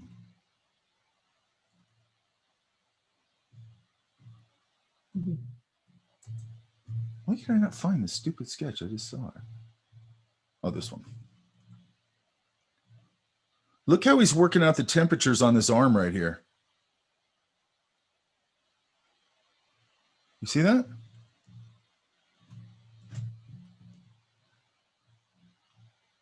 And the reason I'm bringing this up is that, again, like we were just talking about, Elizabeth, you think these things just, boom, this person just knocked it out of their head. And if you look at their process, especially with these type of illustrators like Rockwell, Leyendecker, man, they went through this methodical process, man. And it a lot, like I saw a Rockwell show years ago, like 20 years ago or something. And it was the first time I'd ever seen Rockwell's in person. It was really eye-opening. Like some of his surfaces were actually really textured and stuff. And then they had this one thing of this one painting he did. And I think it had like 4 or 5 faces in it, you know, crowd or whatever. He had like these paintings that were almost maybe a little shorter than life size of one face. And there was like, you know, oil sketches of these things, like, I don't know how many of them, 15, 20, just that face where he just painted it over and over and painted it and painted it and painted it. And he's shifting things and checking colors. And then he would do this charcoal drawing of the thing that was totally finished with all the values in it. And then he'd go and start doing all these color comps and working everything out and all that stuff before he ever got to the painting. Does that make sense? Yeah. And the reason I point that out is because we all get this thing in our head that we think that everybody just throws this stuff down and it's effortless, and it's not. Or people say, aren't you done with that yet? Yeah, that's annoying. Takes a long time. What have you done? You know what's really annoying about that? Because I've talked about this. When I'm out sketching a lot, people come up to me, and I swear to God, like almost every time, they go, wow. And then they go, how long did it take you to draw that? And I feel like going, you know what, man? Screw you. Are you my boss? Yeah. Like, number one, it took me 10 minutes. Who cares? Yes, I can do it very fast. So what? Why is that always? And I wonder if that's an American thing. I have a feeling it is. And then my girlfriend, right now I'm doing this thing, and I might have talked about this, where I've never thought about this, but I've never really done this. I've never just luxuriated in the process, which I love, and taken my time on things, because I've always been in a career, and even my own work, I'm rushing through it because I'm like, you know, I got to go to work tomorrow. I got this design job. And now I'm just slowing down and then my girlfriend always does this. So I'm right now I'm playing with a lot of stuff on my sketchbook. And she go, wow, you really put a lot of time into that drawing. And I go, no, I've been working on it for 3 days, 5 minutes here, 15 minutes there. And I go, by the time I'm done with this drawing, it'll probably have an hour and a half in it. It's going to be very finished, but it's the luxury of time and perspective and distance where I love having these things going where I can actually now walk back to them and go, and I'm just subtly shifting and changing and going, oh, that body's a little too wide. I'm going to carve it down a little bit. And it's just little design changes and things like that. Does that make sense? Mm-hmm. And man, and and then the work's going much more to I'm letting myself go to a much more finished level of stuff. It's all leading somewhere. But right now I'm just going, stay painting in that sketchbook right now, because you need to work stuff out. Right. And I've always painted my sketchbook to work out bigger paintings and stuff. That's where this started at. But then I started going down this tangent, and I go, I'm just going to follow this tangent because it usually leads me somewhere. And it's also where I start leveling up again. When I go down a rabbit hole and it's all working and I'm really digging it, it usually is, I'm going to plateau. I already have. I'm going to plateau. And I don't get as many plateaus anymore because I'm doing it a long time. You have to work really hard for them. And also, one other thing, there's a painter I love named Scott Burdick. And this speaks to that too. And I used to look at his stuff and I go, God, this guy's so good that he's just always playing with the paint. Like, it doesn't feel like it's a technical thing anymore. He's just playing with surface and thickness, and he makes these beautiful paintings. He never screws it up. And then I was reading an interview with him, and he used to do plein air events. He doesn't do that stuff anymore. And and they do these things where they do, I don't like this kind of stuff, but they go, it's called a fast paint or something, these plein air events. And they go, everybody goes out, they do a painting, that day, and then they show them at night. I don't like that kind of crap where it turns it into some sporting event. And I think that's why he stopped doing it. And they go, wow, that painting you put in the quick draw, I think they call it quick draw event, was really beautiful. And he goes, well, thanks. He goes, you didn't see the 4 that I wiped down. And man, that was like, thank God. You know what I mean? Because man, in my mind, you never did nail it, So you did 4 paintings you thought sucked so bad, you wiped them down and did another one. You know what I mean? So, you got to remember that. You get better and better at it, and it becomes easier, and you enjoy the process more, but you're always working. You're always going to have shitty stuff happen. You're always going to be trying to hit some new thing. You're always got something, and other people look at your work and go, God, it's really great, but your eyes are on the horizon out there, and it's just never going to stop. You know what I mean? It's just never going to stop. I'm sure Richard Schmid, he has something in his mind where he wants to go. And I look at his work and go, holy crap, this stuff's amazing. You know what I mean? Or Sargent, or Michelangelo, or Da Vinci, or any of them. Okay, so this makes sense. Look at that green hit right there. Also, one more thing, and I'll shut up about this.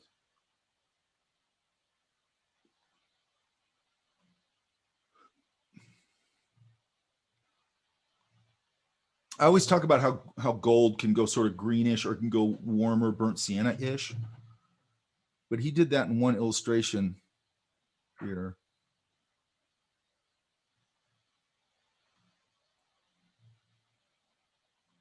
God damn it, where'd this thing go?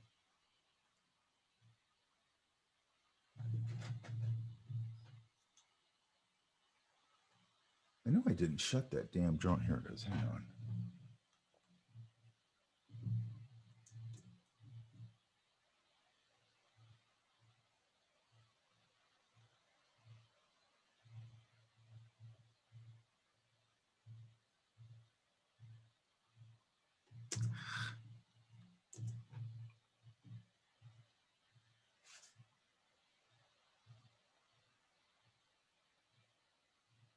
I don't know how something's in a folder and then it just disappears. How did that happen?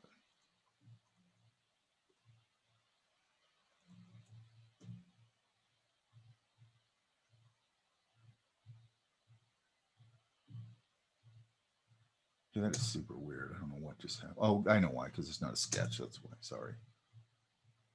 By the way, here's another one. Look at this brushwork. More of that chiseled brushwork. Yeah.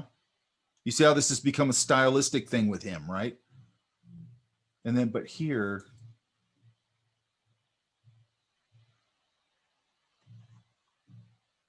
oh no, it's not this one. It's this one.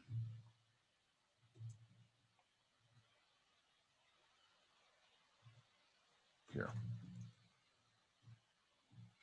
Look, see this goldish thing up here?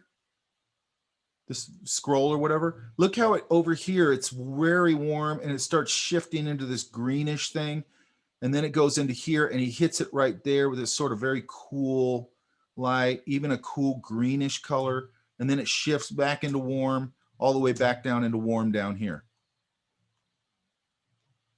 Now, why? In this case. Because the light is shining from the top.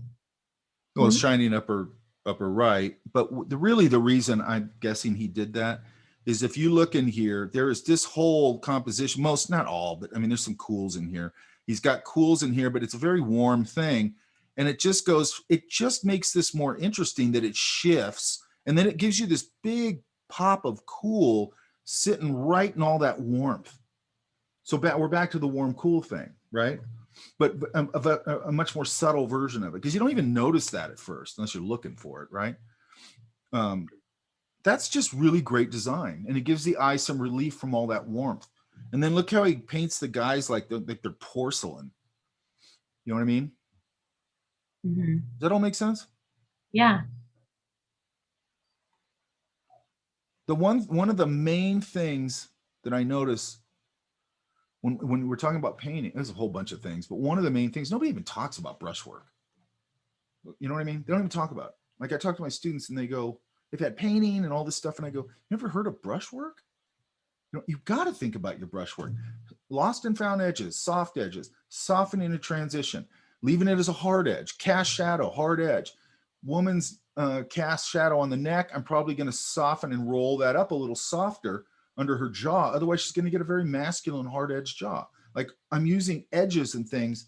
And if you look at like those paintings we were just talking about with Cody Whitmore, with that beautiful brushwork and all that stuff, they leave the women's face in those things. They leave them much softer with much less information in them. Okay. Cause it's going to look young. Same thing with kids. You're going to get those younger, they don't have a bunch of hard edges and laugh lines and all that kind of stuff. Does that make sense? Okay. That makes sense, right? Yes. Okay. Same thing here. I get this. I get exactly what you're doing. Get the big box forms knocked in, light them, which at first just means, okay, I'm going to go to my shadow value on the side away from the light, like this wall, just like we were talking about with the lens, this wall, and then this one's got a front facing, that's facing the sun. Then this one, I cooled this one out and I had the road reflect into it a little bit. Okay. I didn't go totally crazy with that, but just enough. And then I thought of this as smoke glass. So that gave me a dark there. And then eventually I ran one brush of scale opaque over it. Does that make sense? Yes. Questions? Anything else? Not right now. Okay. And by the way, another thing you have to do is, and I actually enjoy this now, I think there's a tendency to want to get to finish. And there's a tendency to want to get to this part that I like doing. I think it's important to develop a technique that you like the whole process. I probably said that in here before. I think that's really important. Like I know I love to draw. So I know that when I do a drawing, that drawing's going to get lost under the paint. I don't care. You know what I mean? I still am going to enjoy that drawing, and I'm going to make sure that drawing's strong. So if the drawing's not strong, the whole thing sucks. And then I'm going to go, and then I developed a process where I go, I like every part of this process. I love washing in all the color, and I like building it up. Then I like every little phase of it. And I've sort of designed my process, not consciously, but that's how it happened, where I like every phase of it. Because I used to do what everybody else does, where I go, I just want to get the drawing done so I can get to the painting. And then I want to get to the end of the painting. Like, I don't even think about the end. I just go, I put my head down and I work, and I just enjoy it. And then all of a sudden I go, I think it's done. And then if I'm lucky, like I am right now, and I go, okay, now I can sit on it for a day. Now I'll look at it tomorrow and I go, oh, it needs a little tweak there. And I might do that for a day or two. I'm spending 15 minutes on it. It's just the time and the adjustment of the design. Does that make sense? And I consider lighting design. I consider the drawing a design. I consider the paint marks a design, all of it. Does that make sense? Yes. Just like those line deckers, that is a great example of everything is designed. Does that make sense? Composition, all of it. Color, obviously his brush marks. That guy, they had a show by him a long time ago, probably 15 years ago at the Fullerton Museum, which is crazy. Nobody went to it except for, which was weird. I went to it probably three times. And it always had a couple of people, usually from the industry, who knew about him, but that was a big deal. And then when you stand in front of his work, it's like, I don't know why I never thought of this, because you always go, God, he was such a bitchin' painter. He was a bitchin' designer, really great graphic designer, letterer, painter, draftsman. He had everything. And then that guy constantly thought about design. And then what's interesting, because those things are from like the 40s or wherever, sometimes it'll be like we had one, it was a big canvas. He just painted the thing on this big canvas kind of inside the canvas because he just needed it a certain size. So he just probably had a canvas, goes, I'll do it on this. And then, so the rest of the canvas was just raw. And then he took like a grease pencil or something, and he just wrote down on and underneath it, like these notes to the printer. You know, it's beautiful painting, you know, but he's painted it sort of inside the canvas in a weird, and then he just writes all over it. And it's just notes like, you know, this worm ought to do, I don't remember what it was. And you just go, God, these things were just workaday things for a reason, or, you know, to get published. Does that make sense? And then once they were published, they were like, done. And nobody knew that they were going to be worth what they are now. Does that make sense? Mm-hmm. From what I understand, the story I read is that, number one, the Arrow shirt collar guy, that guy that became sort of famous and all that, that was his boyfriend. Okay. And then the other illustrators who knew him didn't like that guy because I think they thought he wasn't a good person. Okay. And what I heard, and then back then, illustrators were rock stars. Okay. So Leyendecker they did cigarette ads with illustrators. Do you know what I mean? And you know how weird that is? Like they'd have a picture of Leyendecker or whoever, and he'd be smoking Chesterfields, and they go, JC Leyendecker smokes Chesterfields. They were like celebrities. Okay. And so he had this big estate and all this stuff. And then what I heard is after he died, one of his friends or something drove by, and that guy in the rain had all his paintings out there, and he was selling them for like $10 each. You know what I mean? And I don't know, in the rain, by the way, you know what I mean? And now they're, you know, I don't know what they're worth now. I know Rockwell, there was a Rockwell that sold not too long ago for $59 million. Okay. Let me see who else I got here.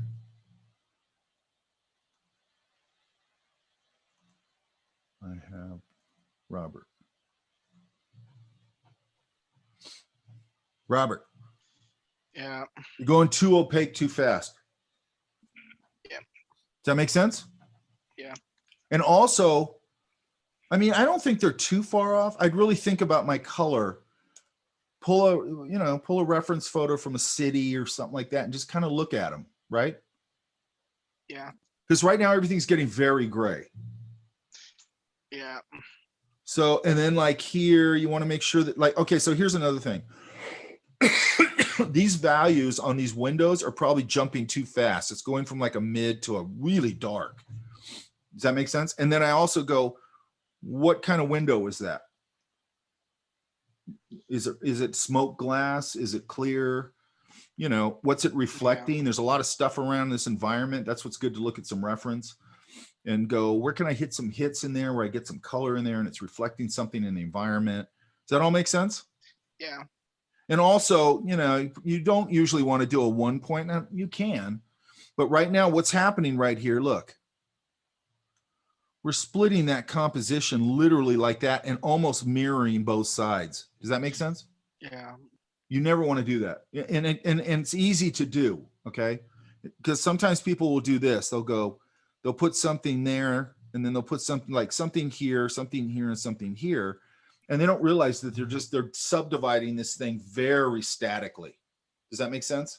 Yeah. And it could be as simple as maybe throwing that vanishing point off, making sure that this side is different than this. It's different, but I think you don't want to feel like it's mirroring, the composition's mirroring itself. Does that make sense? Yeah. Questions? No, I think you hit all the points that I need to hit. And the main thing I want you to get here is don't go opaque too fast. It's almost like going to Vegas and you go, okay, I got $200 to gamble, and you go to the first table and throw down $200. Now you got nowhere to go. You know what I mean? Mm-hmm. You want to throw down $10. You want to have some fun, right? But and then you have somewhere to go. Okay. You know, and again, look, I understand in a downtown environment, like there's certain places in LA I can go to where most of the buildings are sort of neutral and sort of gray, and that's fine. You want to do that. But then I got to find places to pop some color in there to make it beautiful. Does that make sense? Yeah. And part of this to me, especially with acrylic, you got to break the ice with this stuff and you got to make mistakes and figure out like, oh, this is how I do this, you know? And I can't tell you how bad my first acrylic paintings were. They were so bad. Okay. I wish I could find them so I could show you guys how bad they were. They were terrible. I figured that if you did show me, I'll be like, well, that's still better than mine. It's what now? I don't think so, actually. They were really bad. And they were actually pretty bad for a while because I didn't get it. And that's why it's important to me to talk about acrylic, because it's like a lot of people hate it, but I think they hate it because they don't really know how to use it. You know what I mean? And it's a little different than other mediums. And also when you guys start, if you decide you like it, you might want to check out Golden Open acrylics. By the way, I'm going to repost my palette again. You might want to try Golden Open acrylics because those are formulated to not dry so fast, which is nice because you have some time to work the edges and things like that, especially in a studio environment. Sometimes when I go out painting outside, it's super hot and it'll still dry pretty fast. But I mean, I'm just used to it, so it doesn't bother me that much. But anyway, it's an interesting medium. And it's an interesting medium to play with. We'll talk about that once we get through this and gouache. Then I can start telling you some mixed media stuff. Does that make sense? Yeah. Hang on a sec.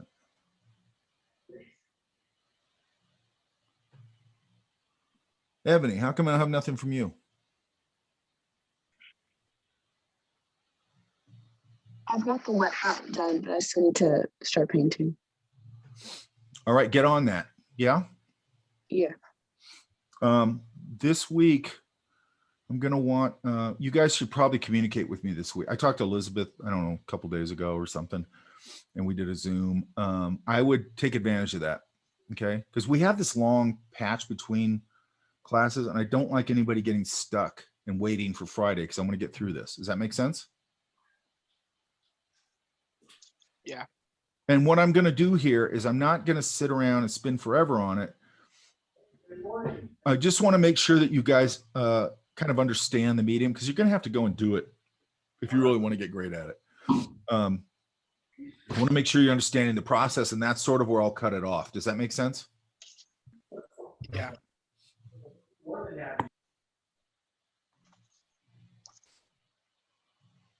Strong color point of view too. Okay. All right. Any other questions? Who else? I've got people in here. Carla.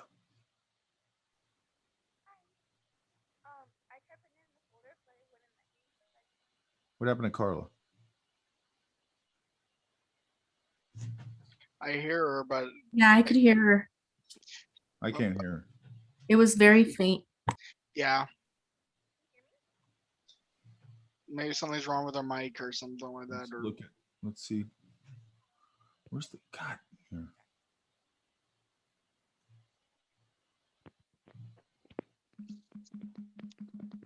Nothing in chat. Where is she?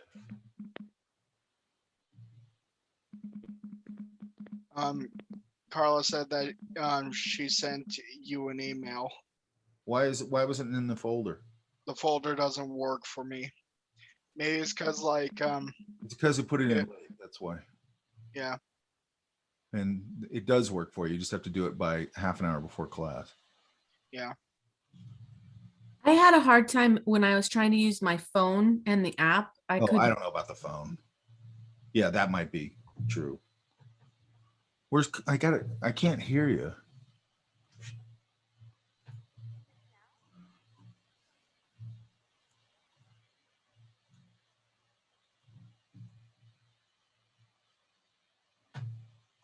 Yeah, it loads. You just got to do it on time. Anyway, what's going on with your mic, Carla?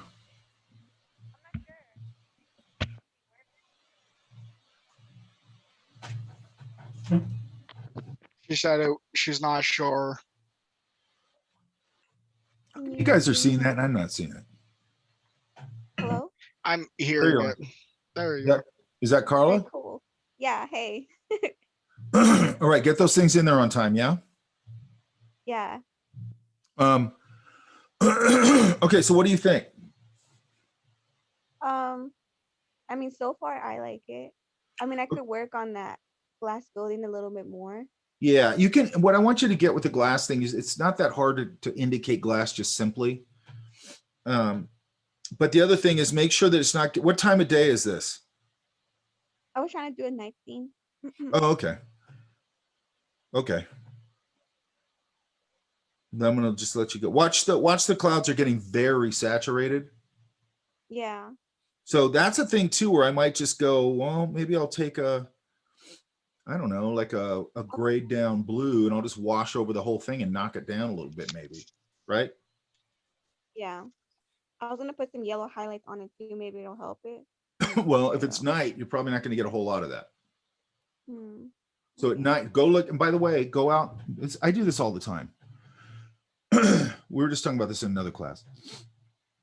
We're doing a night scene, and I go, okay, that's the Fullerton College Library. It's a light building. It's basically off-white or whatever. I go, what's that going to do at night? It's going to pick up whatever the temperature is at night. So what do? I go, okay, I want some reference on that. I walk out in front of the house and find a street down somewhere on the street that's white. And I just look at it and go, oh, that's what it does at night. And then I'm not looking at photographs. I'm just, because that's everywhere. You know what I mean? Mhm. And then you can just go out tonight if there's some clouds and go, okay, what do the clouds look like? Because sometimes if there's a heavy moonlight, they'll get quite a bit of light on them. But it's going to be more or less probably more cool. And then really look deep at it and go, is there what other colors are in there? It shifts a little bit warm right there, but it's not going to be lit like sunlight where it's getting really warm edges on the towards the sun or whatever. Does that make sense? Yeah. They're probably going to sit back quite a bit more. Okay. So I like that you're breaking up this. Just be aware, like, here's the other thing. If I'm doing a night scene, what I like about night scenes is that I can design all the lighting. Does that make sense? Yeah. So at some point you're going to light up some of these windows, and then I go, okay, these are reflective surfaces. Are they going to pick up any, like if I have a light out here, I might pick up a little edge light right there. It might spill a little light right here maybe. Mhm. And I'm going to light up these windows, get this darkened up. Maybe I add in a little, like right here, I think I indicated a little traffic light. So I'll probably just put a dark thing on that and pop some light out of that.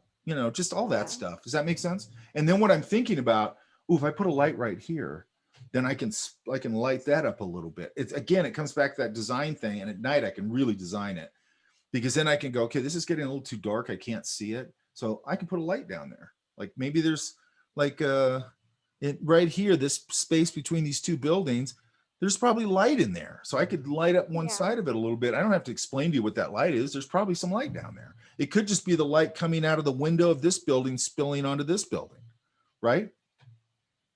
Yeah. And I don't want to do that randomly. I'm going to use that to design my lighting and design my composition. Yeah. Yeah. What questions do you have? Anything? As far as like how dark and the value of the buildings are they okay? Do you think I should knock it down? Okay, so again, this is the thing. Don't go too far here, because what you want to do is now, before I did anything, like we don't even know what this building is yet. So I'm just going to go here and go. Again, I'm just going to half-ass this. I'm just going to put a value on here so I can, because these are going to be darker, right? Yeah. So now I wouldn't just do this as one value or color or whatever, like I'm going to do right now, but this is all I'm going to try to do is just get this point across here. Hang on.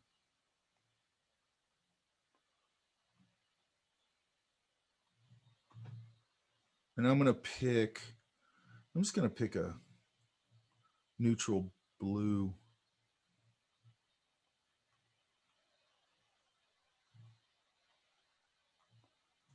And I can adjust this because we're digital here.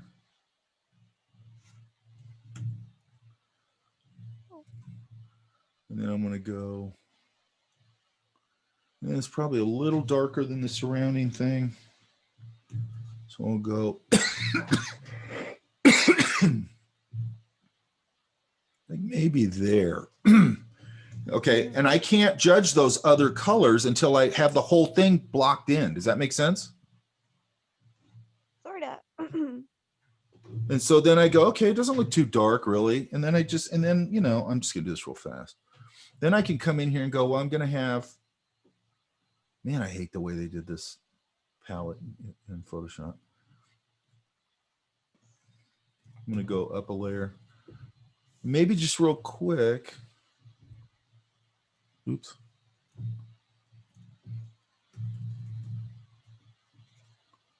It's a little too orangey, so I'll go. I'm gonna knock it down a little bit. Mhm. I want a warm light, but not too much. And these could be cooler lights. It can be whatever I want. Like maybe in here, I'll go with a cooler light. Now, why can I go with a cooler light or a warmer light? You're making it up. Hmm? And like lights have Hear different you. colors. Say it again. Because lights have Yeah, light has lights have color and different types of lighting. You know, might be fluorescent lighting, might be that horrible fluorescent lighting that's bluish. It might be a warm incandescent light. It might be, you know, especially now, the color temperatures, because you could dial them in now. You know, you couldn't do that when I was a kid. They were either fluorescent or incandescent for the most part. Okay. And then in industrial environments, you might have sodium vapor lights, which go slightly amber. Okay. Mhm. So here we've already got established this little bit of light here. You know, so maybe I just play with that and go, this is that sickly green light that everybody hates. And then it's not just going to be the whole window's lit up. Sometimes it will be, but I can vary that. Why can I vary that? Because there's going to be, somebody might have a lamp on their desk right next to the window. So I'm going to get a hot light and then it falls off. Some things might not have a secondary light source. They've just got the overhead light source. So it's going to be a little more even. They might have stuff on their desk that's silhouetting because there's lights behind it. It makes everything much more interesting that way. Does that make sense? Yeah. So I was looking at some references for like night scenes, Yeah, and that's for the good. most part, a lot of artists and illustrations that I've seen, most of the buildings are the same color. Do you think I should do that, or do you think I No, should just that's play around with that's color? by the way, that's why I'm not a big, I mean, I think you should go look at other people's work and I think that's great. The problem I have, and I'm trying to teach everybody, is don't go right to other illustrators' work. First, go look at, number one, I would just get in the car and go drive somewhere where there's some office buildings and at night and just look at them. Okay, here's what you're going to see. You're going to see banks of floors that are still on because it's nighttime. It's going to go from like a greenish, yellowish, certain floors, and some of the, even on the same floor, might shift to a little bluer, or they might shift a little warmer. There's going to be variations in it. There's going to be hot spots. There's going to be little light and little. What people do is they go and they light all the windows evenly, all the same kind of light. That's not true. Okay. Mm-hmm. There's different types of lighting in these places. I mean, I used to work at this place in my office. I could walk out the back of my office and go out into the warehouse.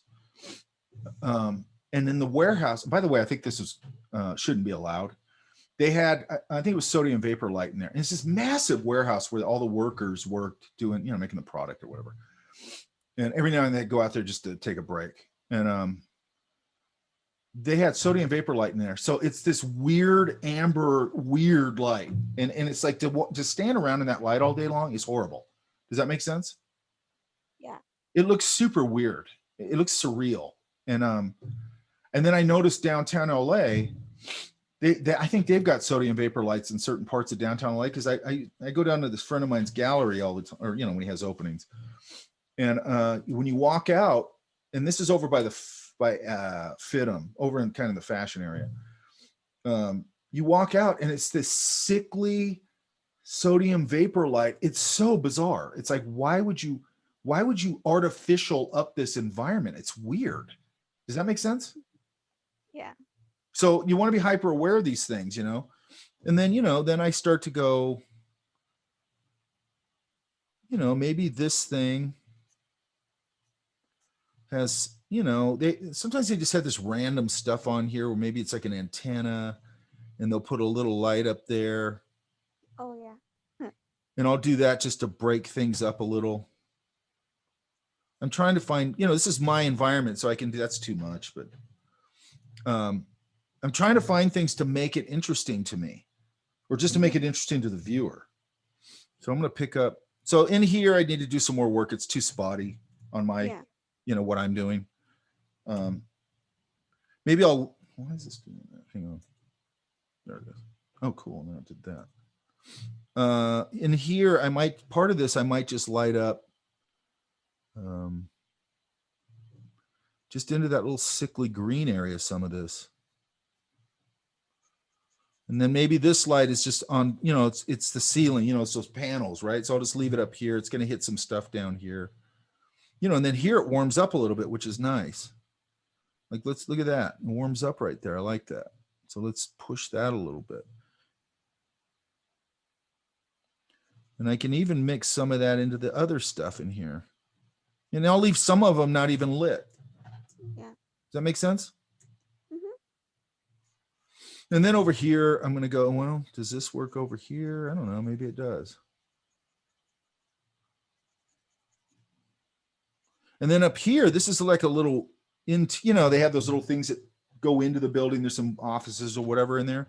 They'd probably have, maybe this is bright enough. They're going to have like a little light in there, probably, or a couple of different types of light in there. So maybe I put that in there, and then maybe that can light up this a little bit. So now I get to spill this light all over the place, not overdone, and it starts to light that up and soften it a little bit. Does that make sense? Yeah. And then I'm going to vary some of this in here. I might go to a few different temperatures. Maybe this one I'll leave it more or less the same temperature, but I'm still going to vary the light a little bit, the shapes. Maybe somebody's working in here late and there's some light in there. It's a little too much. Pop that up a little more. And then maybe here, maybe there's a heliport up here on top of this building, right? So maybe I'll go, let's try this. And I can shift this, so let's try this. Maybe this.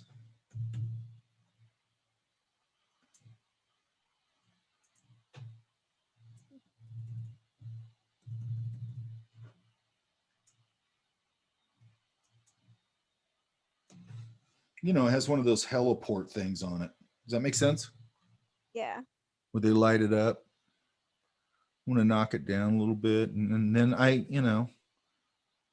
depending on, it's fine, sort of there, I think. I'd knock it down a little bit. Mhm. So I'm going to pull it down. Like that. What does it do? It does two things. Because as you go darker with that sky, it's going to really go boom. It's going to pop, right? Yeah. Mhm. And I could even do it here, maybe. I don't want to do it everywhere. Blah, blah, blah. And we just start, but see how we can't really judge the value until the whole thing's blocked in, right? Yeah. Because that's deceptive like that, right? That's giving me a little more of an idea how this is actually going to look. Then I have to break up the sidewalk and blah, blah, blah. All I'm talking about is really value more than anything, right? Yeah. And how would you do like the shadows? What color would you do those? Well, tends to get, it's a tricky thing at night. Mm-hmm. They're still going to kind of follow that rule, but the difference at night, if you go outside and look, everything gets much more monochromatic. Yeah. Like what you need to do is just go out at night. Where you live, what city? Anaheim. Okay, good. There's tons of stuff to go look at. Go look at a heavily lit environment. Like, what's that place down the street from, I think it's called Garden Walk. Maybe go there. That's a heavily lit environment. Then go to somewhere with just some nondescript office buildings at night, not at 5, but like maybe 9, and just look at them and go, that building is red. And it's still gonna gray itself down a little bit. But again, once I'm doing that, I'm designing that because I don't want the whole thing to just go monochromatic. Now, sometimes you will see something that's very monochromatic. Let me see if I can find an example here. Hang on. Let's find an That's example. what I saw. I was like looking into like night scenes. A lot of people did their illustrations monochromatic. But that's the problem with going straight to an illustrator. Mm. is now you're interpreting their interpretation of that idea. Nothing wrong with looking at it. It's great. But you don't want to go there if that's your reference. You want to go to real, like, especially with this, because this is so easy to just go look at it. And I want to go look at it unfiltered, which is standing in front of it. Photography changes everything. If you take night shots, and it's either one of two things. They've done a time exposure, so they get more of the color information. That completely changes it. Or they've taken it without all that, and like the shadows are going to go basically black, right? Yeah. Let me see if I can find this, because we're talking about stylized.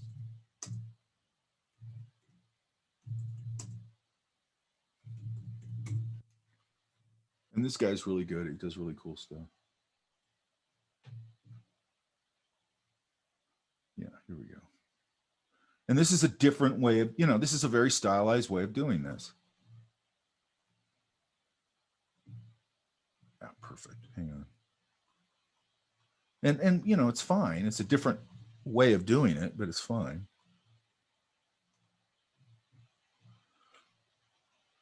So this is pretty monochromatic, right? Yeah. So what did he do here? He goes, I'm going to do the whole thing basically black. I'm going to get these blue hits, designing the lighting. And then down here, he's got that weird, sickly green industrial lighting, which is perfect, right?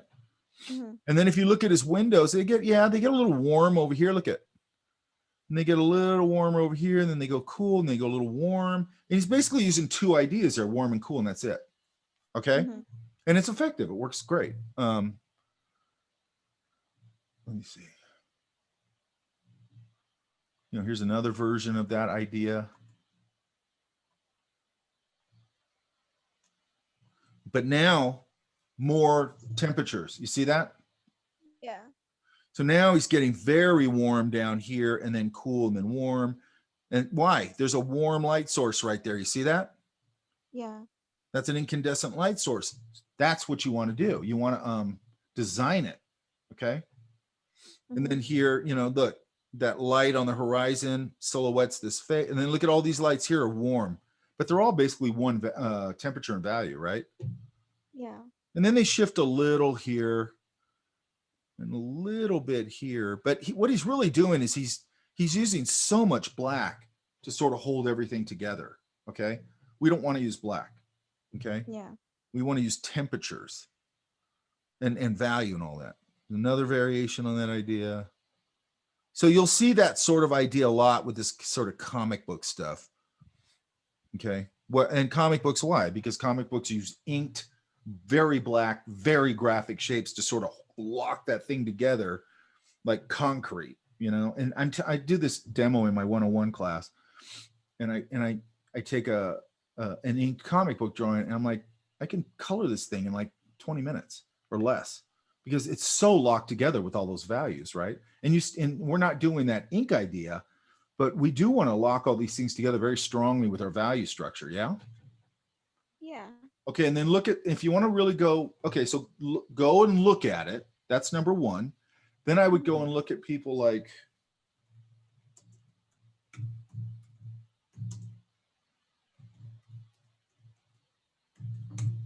really good painters like this dude. Hang on. So this guy's a monster painter.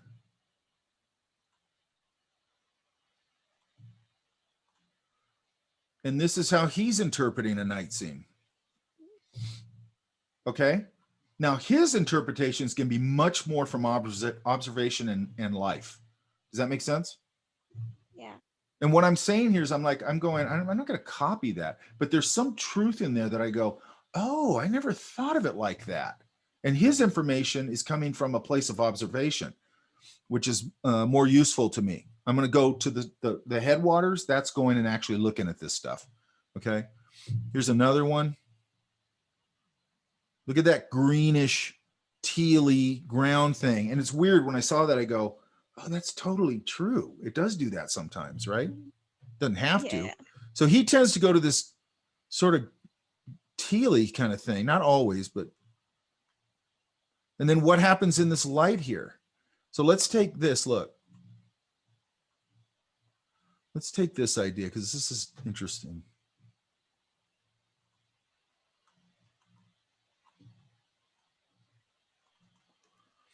And one thing that's nice you can do in Photoshop is then I go, okay, so look at that bright hit right there, right? Yeah. It's actually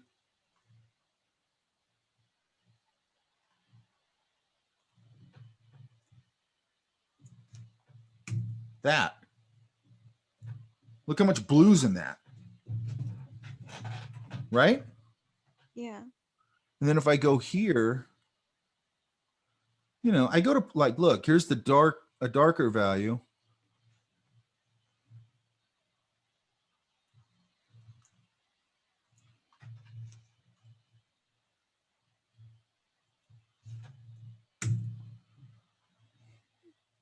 A lot of times it'll reveal to you either they're way darker than you think. Mm-hmm. Usually they're way darker than you think. Okay. But look at these two values. This one's here. And this one's here. Right? Yeah. It's not a screaming, I mean, it's pretty bright for this environment. You know, and then look at this one here, different material, absorbing light in a different way. Looks like it's maybe a darker blue shirt, but it's getting that. And it's sort of similar. It's somewhere between these, I think. Oops.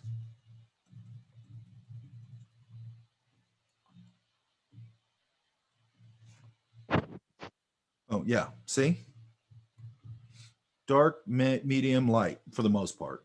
Does that make sense? Yeah. We'll go this way.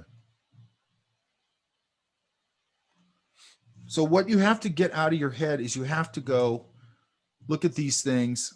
Look at, and then here's green getting moonlight, right? So that's probably a really dark value,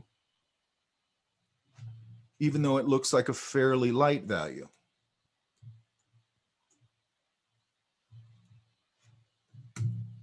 See? But it looks pretty lit in this environment, yeah? Yeah. But look, over here, it's pretty dark. Okay? It's something that you got to look at all the time. You got to try and isolate color, temperature, and value. Like almost just hone in on it and go, what color is that actually? What value and color and temperature is that part right there? And sometimes people will take and it's not a bad experiment to do. They'll take a card and they'll either cut a little square out of it or do take a hole punch, and then look at things in the environment. Like look at that tree and where the light's hitting it, and then isolate it with your little hole punch card and go, holy smokes, that's like a super dark orangey color. I thought it was like, I was painting it screaming yellow. It's not. It's actually a dark, dirty, neutralized orangey color, right? It's not. It's a good experiment to do. What you don't want to do is then rely on those things. Does that make sense? Yeah? Yeah. I can't hear you. That's cool. Really useful. What's going on with your mic? I don't know. I guess it's my phone. I'm using Yeah. my phone. Does that make sense of the hole punch thing, Elizabeth? With the what? I'm sorry. With punching a window and actually isolating value, temperature, and color. Yes. It's a good experiment. Now, what I want to make sure that you guys understand, because this is important to me. Like I just saw somebody who's still using those viewfinder things for composition. It's like, number one, why do I need that? I could do that on my phone. It's kind of antiquated. Number two, what happens is that's not a bad thing to talk about, just like I'm talking about this right now. But what you've got to start doing though, is understand that that's just an exercise to get your brain to go, oh, when you isolate these things, you know, outside of what's around them, you really start to get a sense of what they are. It's a very good exercise, and that's all it is. Okay. You don't want to then start relying on viewfinders, relying on this thing, relying on this thing, and that's what people don't understand. And that's what I think teachers don't understand, is like, this is just an experiment and an exercise to make you understand how different the value structure and the temperature and everything can be when you isolate it. Does that make sense? Yes. You know, and you can do some of them, you know, in Photoshop, but don't just do them in Photoshop. mean, just get a card, cut a little square out of it, you know, maybe half an inch or whatever, or punch it, and go out and just play around, look at it. Just look at things where, you know, isolate them. It's really eye-opening. Okay. All right. Does that answer that, Carla? I've lost Carla again. You can't hear me? Yeah, now I can. Does that make sense? Yeah, it makes sense. So Okay, so what would go sorry, ahead. go ahead. No, go ahead. So what would you do for the taller building? Like, This one over here, yeah. it's reflective. So that's where like all the lights that you're making up is like, all right. Well, now what's going to happen is instead of it being okay, so here's what happens. You've probably seen this. If I have, okay, so my car has smoked glass, right? You can't really see me during the day. Why? Because the light's reflecting off of it, and the interior in relation to the outside is dark. Does that make sense? Mm-hmm. I look, and you don't have to look at that building this way, but that kind of building would probably be smoked glass. So if it's in the daytime, it's going to be a very dark, very reflective surface. Okay. In the nighttime, it's going to go different because now it's being lit from the interior, and I'm going to see lights coming out, and I'm going to kind of see into the building more than I would in the daytime. Correct? Yeah. So again, I just go look at some buildings, you know, because it's just such easy reference. Okay. If you want to take some pictures, that's fine. You're going to see how much they change.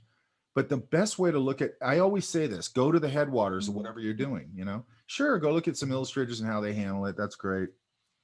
But I wouldn't just go in and look at something like Alex Ross, like those Batman paintings I was just showing you, because that's very stylized. And I think you need to understand this more from a naturalistic perspective to start. And then you can go in and stylize it all you want. I don't care.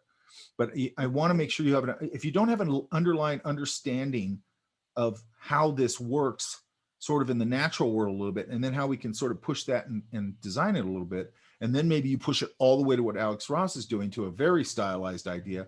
But you don't want to do that by copying Alex Ross, because then you don't know why or how it works. Does that make sense? Yeah. So now you're just going to become a cheap Alex Ross knockoff who doesn't understand any of this stuff. But he can be inspirational and all that stuff, and that's great. But go to the headwaters. Always go to the headwaters. Okay. You're designing a spaceship, go over to Marshfield and draw planes. Look at real experimental aircraft. Look at experimental aircraft all the way back from the 50s, maybe on. You know, you can get a bunch of weird shapes and cool stuff. You know, understand aerodynamic form a little bit. And by the way, it sounds like a big giant rabbit hole. It's really understanding shape language. So I'm going to go in and I'm going to draw. For me, if I was doing aircraft, I'd go straight over to Marshfield because I love drawing there anyway. And I just start looking at, I do this in my class on Saturday all the time, because we usually go to Marshfield. And one of the main things that's important is for them to get right up on a military aircraft, because over there you can walk right up to them and look at how different they look up close than they do from a distance. Does that make sense? Yeah. So when I was a kid, and still now, if you see an F whatever fighter jet flying around, it almost looks like a spacecraft. It looks very modern and very sleek and all that stuff. Then when you get up close to them, the whole thing looks like it's something was built kind of in somebody's garage. It's got all these plates and rivets and little handles and little door things that open, and this thing for the gas, and you know, all these like weird little things that if you don't know those things, you don't know how to populate the surface of your design, where you can go, well, the reason these things look like this is that they're highly functional. They're not designed to be aesthetically beautiful. They're designed to be highly deadly and functional. Does that make sense? Mm-hmm. And then I'm going to take that surface idea, and maybe because it's a more modern aircraft, maybe I'm going to go, well, these edges are sonic welded. There aren't any rivets anymore. But I'm going to justify what I'm doing. I'm not just going to go, hey, man, I'm going to do a takeoff on Star Wars. Because if you do that, you will be fired immediately. Does that make sense? Yeah. Like, if I've said this before, and I get pissed off at my students for doing this, by the way. I go, okay, we're going to do this. Let's do a futuristic aircraft or something. And then I go, let's start doing some research and everything. And I've already talked about that, just like I was talking about it right now. And then I start going around the room and everybody's looking at Star Wars. Everybody's looking at Avatar. Everybody's looking at, it's like, what are you doing? Like if I hired somebody and I go, hey man, We need to do this, that, and the other. And then I went over there, and the drawings and what's on their computer screen was a bunch of reference from science fiction movies. I'd be like, you're fired, man. You're out of here. Like, I'm not paying you to copy other people's designs. Does that make sense? Yeah. And Yeah. it would tell me straight up, you don't know what you're doing. You know what I mean? Straight up. I would just go, oh, I screwed up. I hired a fanboy. I don't need fanboys. I need designers. Okay. And I know I keep harping on this design thing because it's a hole in the program. Okay. I see it. And it's not just our program, it's all programs. They're not talking enough about design, research, and how you get to that design. Does that make sense? Yeah. And we're talking about illustration here. It's no different. If let's say somebody called you up and they go, hey man, we're doing this book, this fat, and it's on the history of medieval warfare, and we want you to do the cover. And you go, bitchin', that's going to be cool. You're not going to go and start looking at this. I'm not going to start looking at this because it has knights in it. They're going to laugh me out of the room if I do that. I'm going to have to go down the rabbit hole of historical research and really immerse myself in this real historical period. Then I'm going to jump off the cliff and maybe give you not this painting actually, maybe this one, right? Which feels more historical, you know. And if I'm doing that in that cathedral, and maybe this is a moment where they all were debating something, historic decision they made, and that's what this room is. I'm going to make sure that space is historically accurate. And look, I'm going to show you one more. Look.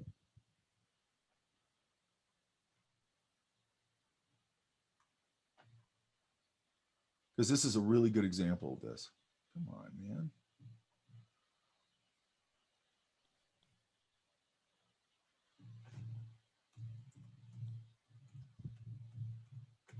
Oh, by the way, I'm going to put I just thought of this. YouTube video, this guy doing a painting from beginning to end. It's really informative. It's just straight painting, okay? I'll put it up. I think it's really good. And I love this guy's work anyway.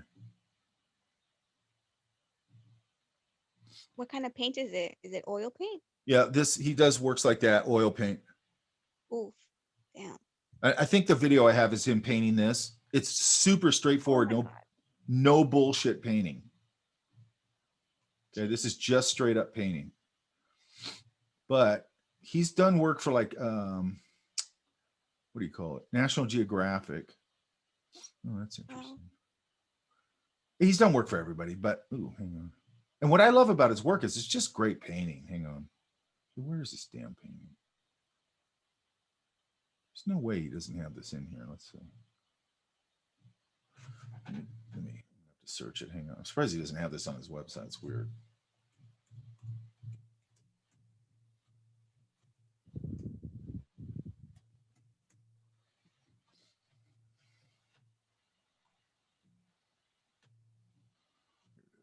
Damn it, come on. You know,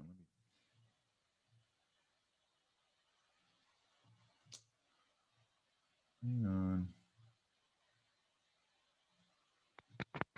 There's a YouTube video. I just want to show you the image.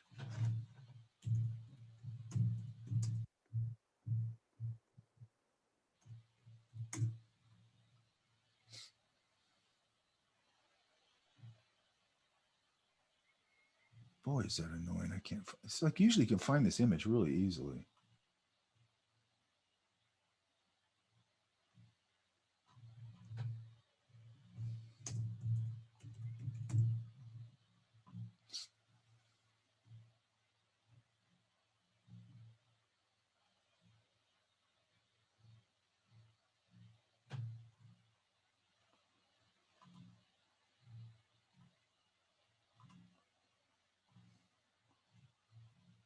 Yeah, this is a little small. Actually, I don't know if it's a little smaller than I like. Okay, but this thing, and they're missing part of this. There's actually more ground out here.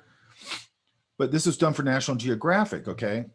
If I remember right, he even went and found out historically where the sun was in relation to this battle. Okay. Right? Yeah. Cool. And if you notice the viewpoint is from the deck. So his viewpoint, he decided, was somebody who had been hit and was laying down on the deck looking up at this thing happening. Does that make sense? Mhm.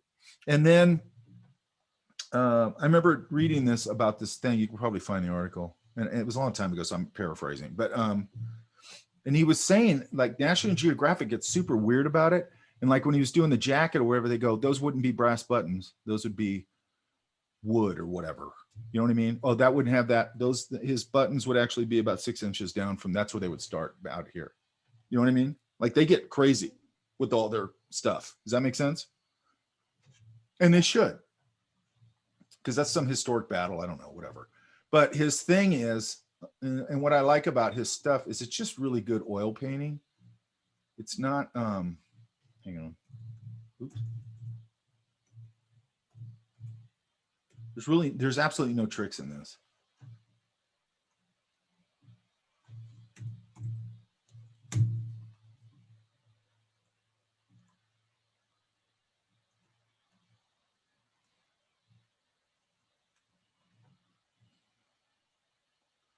There's an interesting point of view. That's, obviously on another planet, no atmosphere, dark. Look at this one. Look at that light up there coming in from the surface, right? Look at how he warmed up the interiors of these, of the glass, right? Why? And then warmed up this. It's a cool environment. You need some relief, right?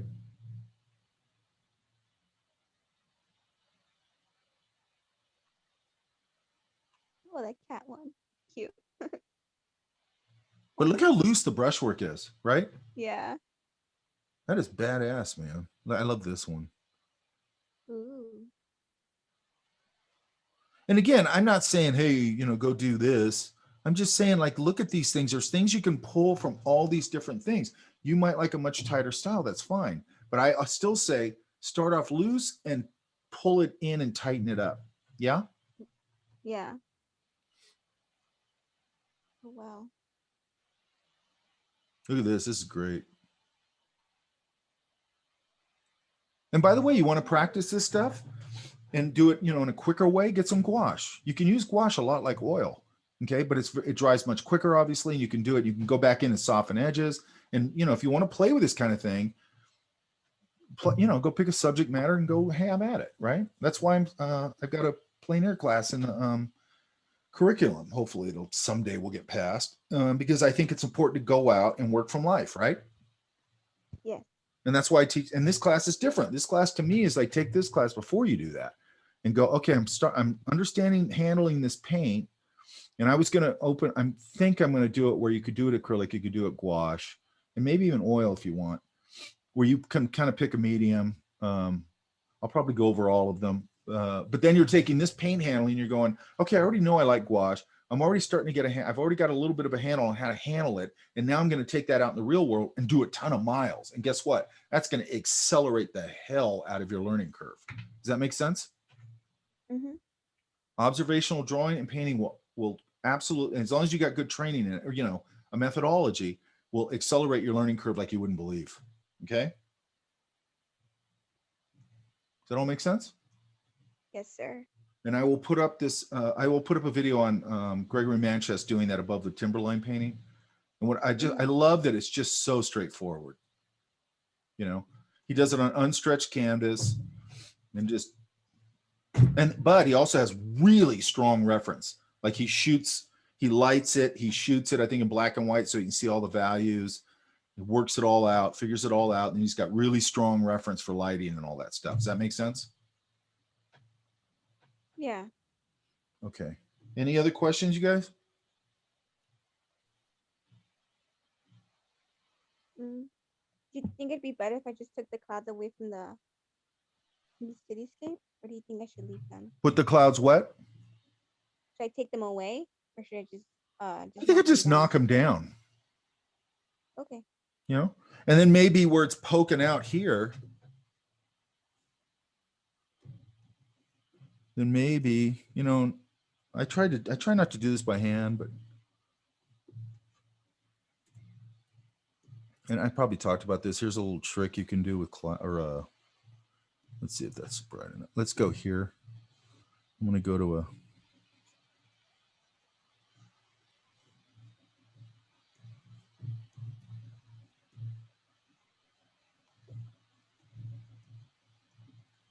now you don't want them to get too uniform, and I'm probably going to, because I usually kind of spatter this a little bit or whatever.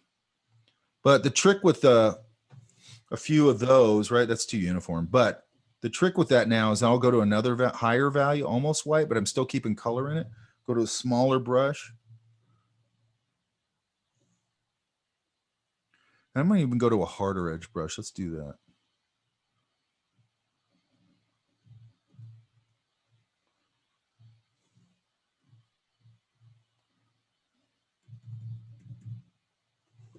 And I'm not going to do this everywhere.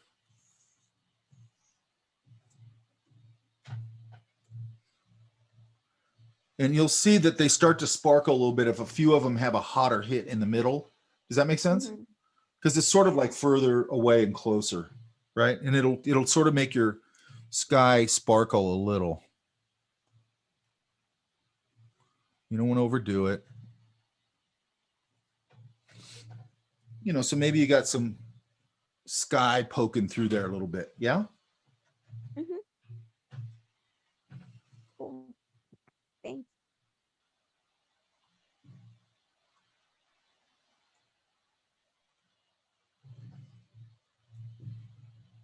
Okay, you guys, what time is it? Okay. We made it about till noon. That's fine. Whoever I don't have something from, you need to get something in my folder. I'm going to open the folder up. Probably right after class. Usually, by the way, if you guys notice, sometimes I might put up the Zoom meeting and maybe, I don't know, something we talked about quickly, and then I won't have the class video up yet. That's just because I have to actually edit the class video. Okay. It has to render out of Zoom. Then I have to pull it into Premiere. Then I have to edit it. And I actually do edit quite a bit on them.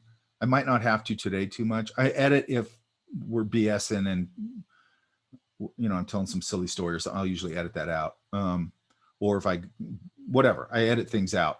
So it takes me a little bit. And then it has to render out of there. And then it has to upload to Zoom. So it takes me a little bit, or to YouTube. It takes me a little bit to get all that done. Does that make sense?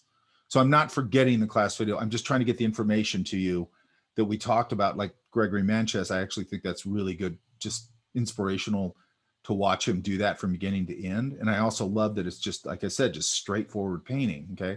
And what we're trying to do in here is get through these. And if you notice, what we're doing here is straightforward painting. I'm not really giving you any tricks. I don't really believe there are tricks. I don't believe in tricks. I believe in technique. I'm trying to give you a very fundamental thing. And then I want to get through this so then I can give you some cool mixed media things. So then you can start thinking about that and how that all works. Does that make sense? Yeah. And it hopefully at some point, you know, I think most people, what they do probably is they hone in on some medium and they go, I really like this. I really like gouache or whatever. That's fine. I was always I don't know why I was always like this, but I'm like, I have to know how to do all of them and I have to be good at all of them. And then I realized, well, gouache, acrylic, and oil have a very similar process. So if I know oil, it's not like acrylic's exact same way or gouache exact same way, but they're pretty similar. They're opaque media. Okay. Watercolor is its own thing, right? Mm-hmm.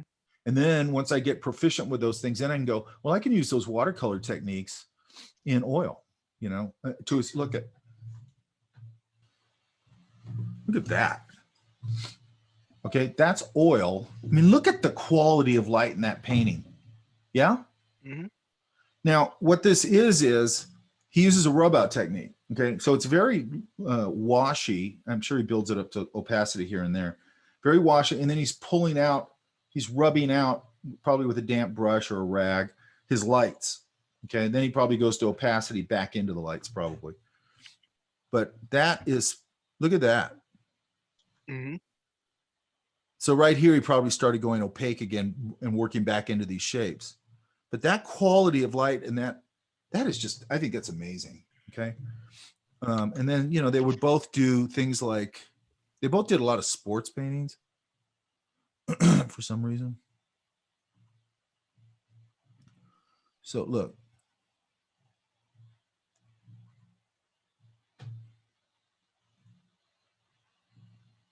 Really amazing.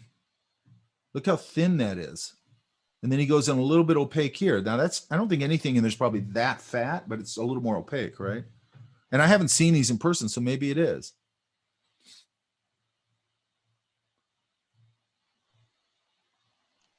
That is such a bitchin' painting style to me. You guys get that?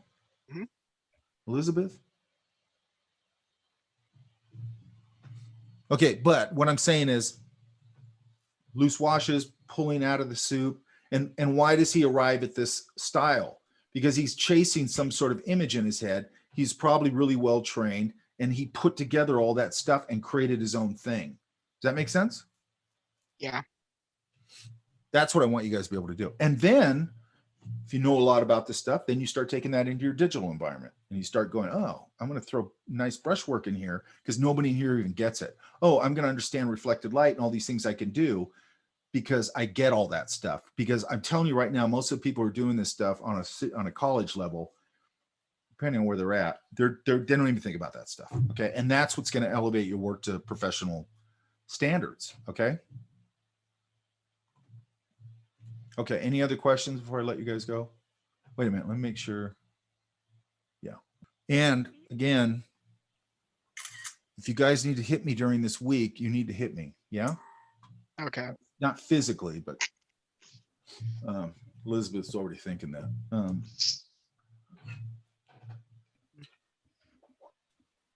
And whoever I don't have something from, I should get something before our next class. Yeah. Yeah. Okay. And Robert, you know what you're doing, yeah? Yeah. Okay, good. Okay, guys, I'm gonna let you go.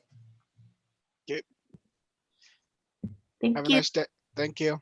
Thanks, you guys. I know this is a tricky one, yeah, Yeah. but that's good. Nothing worth doing is easy.